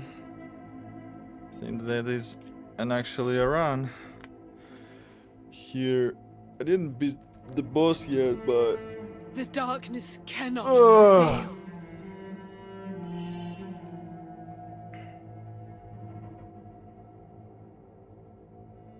But it's fine. But that's fine, I guess. New rank.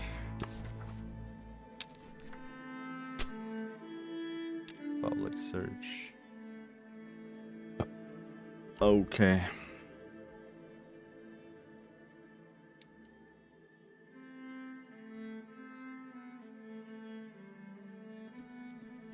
Yeah, I think I'll watch some videos a bit and then we'll end the stream for today. Yeah.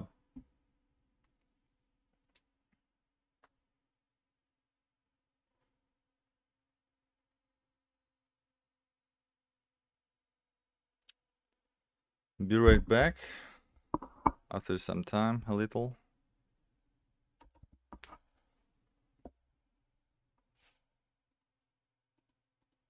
Have to go to pee-pee.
We're gonna look for your ID.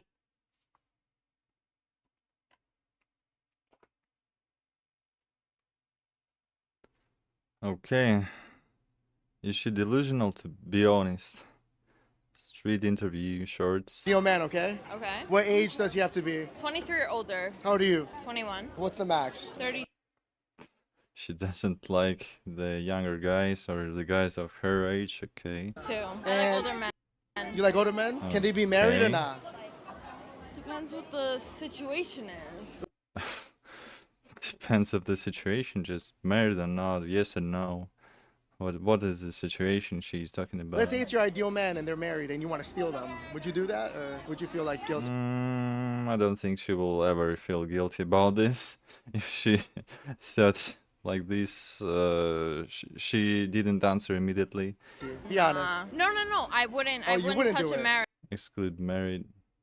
That's too messy. What race would they have to be? White, black, or Asian? White or black. What would be the ideal? Okay. Okay, white. What would the minimum height have to be? 6. 6 foot? 6 inches. 6 foot. 6 foot. Minimum income. 65K. And can they be obese or not? No? What about a dad? What about her? Is she not looking obese? She doesn't want obese, but she seems chubby. Dad bod? Yeah, you can fuck with it. The probability of you finding that man is 0.36%. Yes, toxic forever. Less than 1%. Toxic forever. Honestly, like, if it's gonna work out, it's gonna work out. I'll find my man. I don't need to worry about no tests. Would you lower your standards a little bit or not? Like just a little bit? We're gonna look for your idea. Okay. That's so delusional.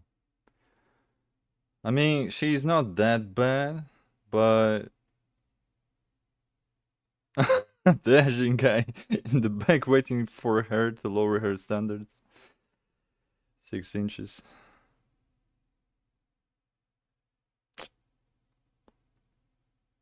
That actually sounds like a completely normal, successful guy. But does she deserve the completely normal, successful guy? I don't think so. I don't think she looks like he deserves the normal, successful guy. She seems broken. Damn, what's this one? That's a Rolex. How much this cost? Another broken. 3,000. Hey, be respectful, please. How much this one cost? 7,900. 7,000? I want that one. And my one's too. Why even he considered to buy the watches for her? Like he's not even her boyfriend, and she's also has the boyfriend, and she also acted disrespectful towards Speed on this stream. So yeah, eventually he didn't buy the watches, fortunately, because she acted too toxic. Really, who is that girl even? No, you pay. You pay? So, are you buying anything for Alicia? Alicia? I'll remind Alicia one shot. I would say yes, the Swiss and Rolex is Swiss, so. How much should I give her, Chad? How much should I give her? I don't need money. She's much better. Hold my hand. What? I don't need money. Hold my hand. She's too good for I got Speed. feet. She's just too good. Damn. Yeah.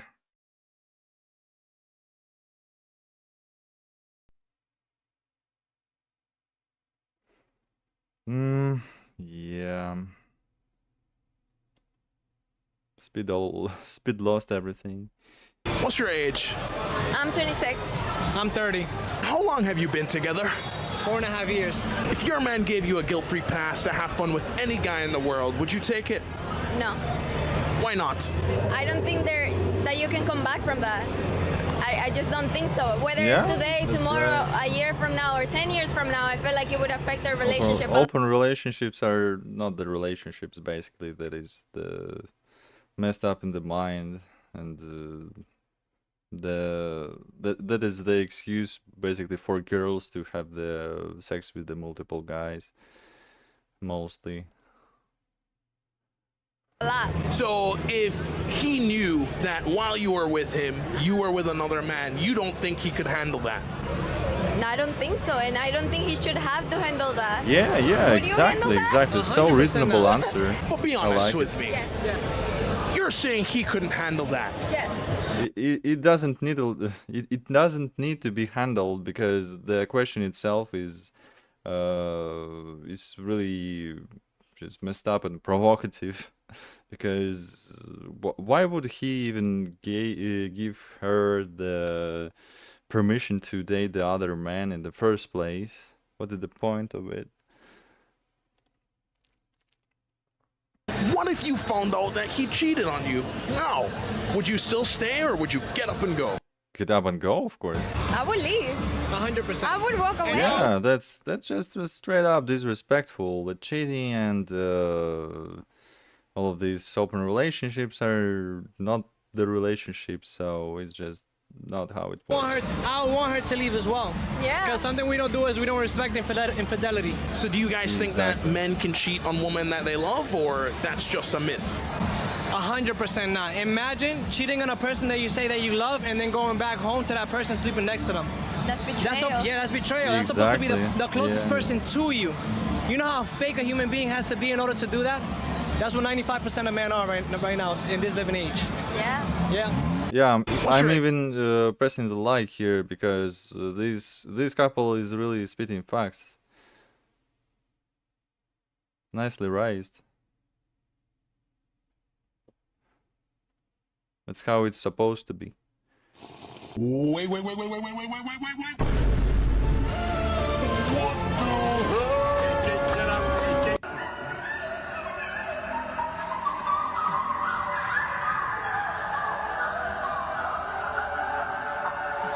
What is this? What's this?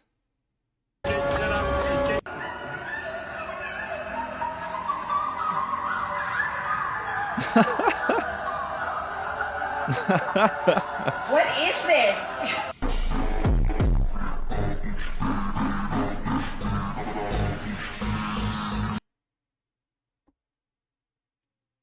I didn't expect that. So I break The Joker. my leg yesterday playing basketball, and I got this. On the still cutter. Oh shit.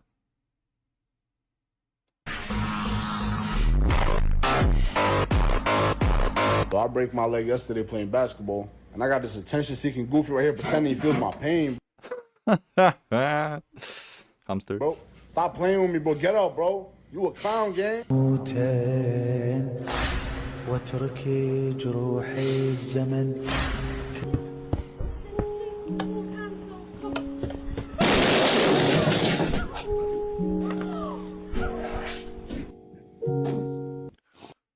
How did it even happen?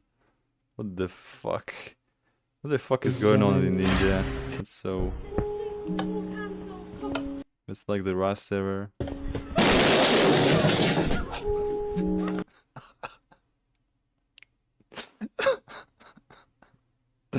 Final destination. واتركي جروحي الزمن.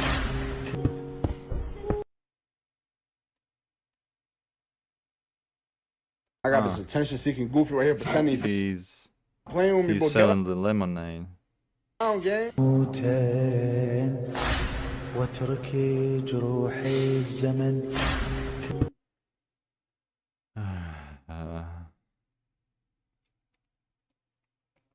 How you doing, man?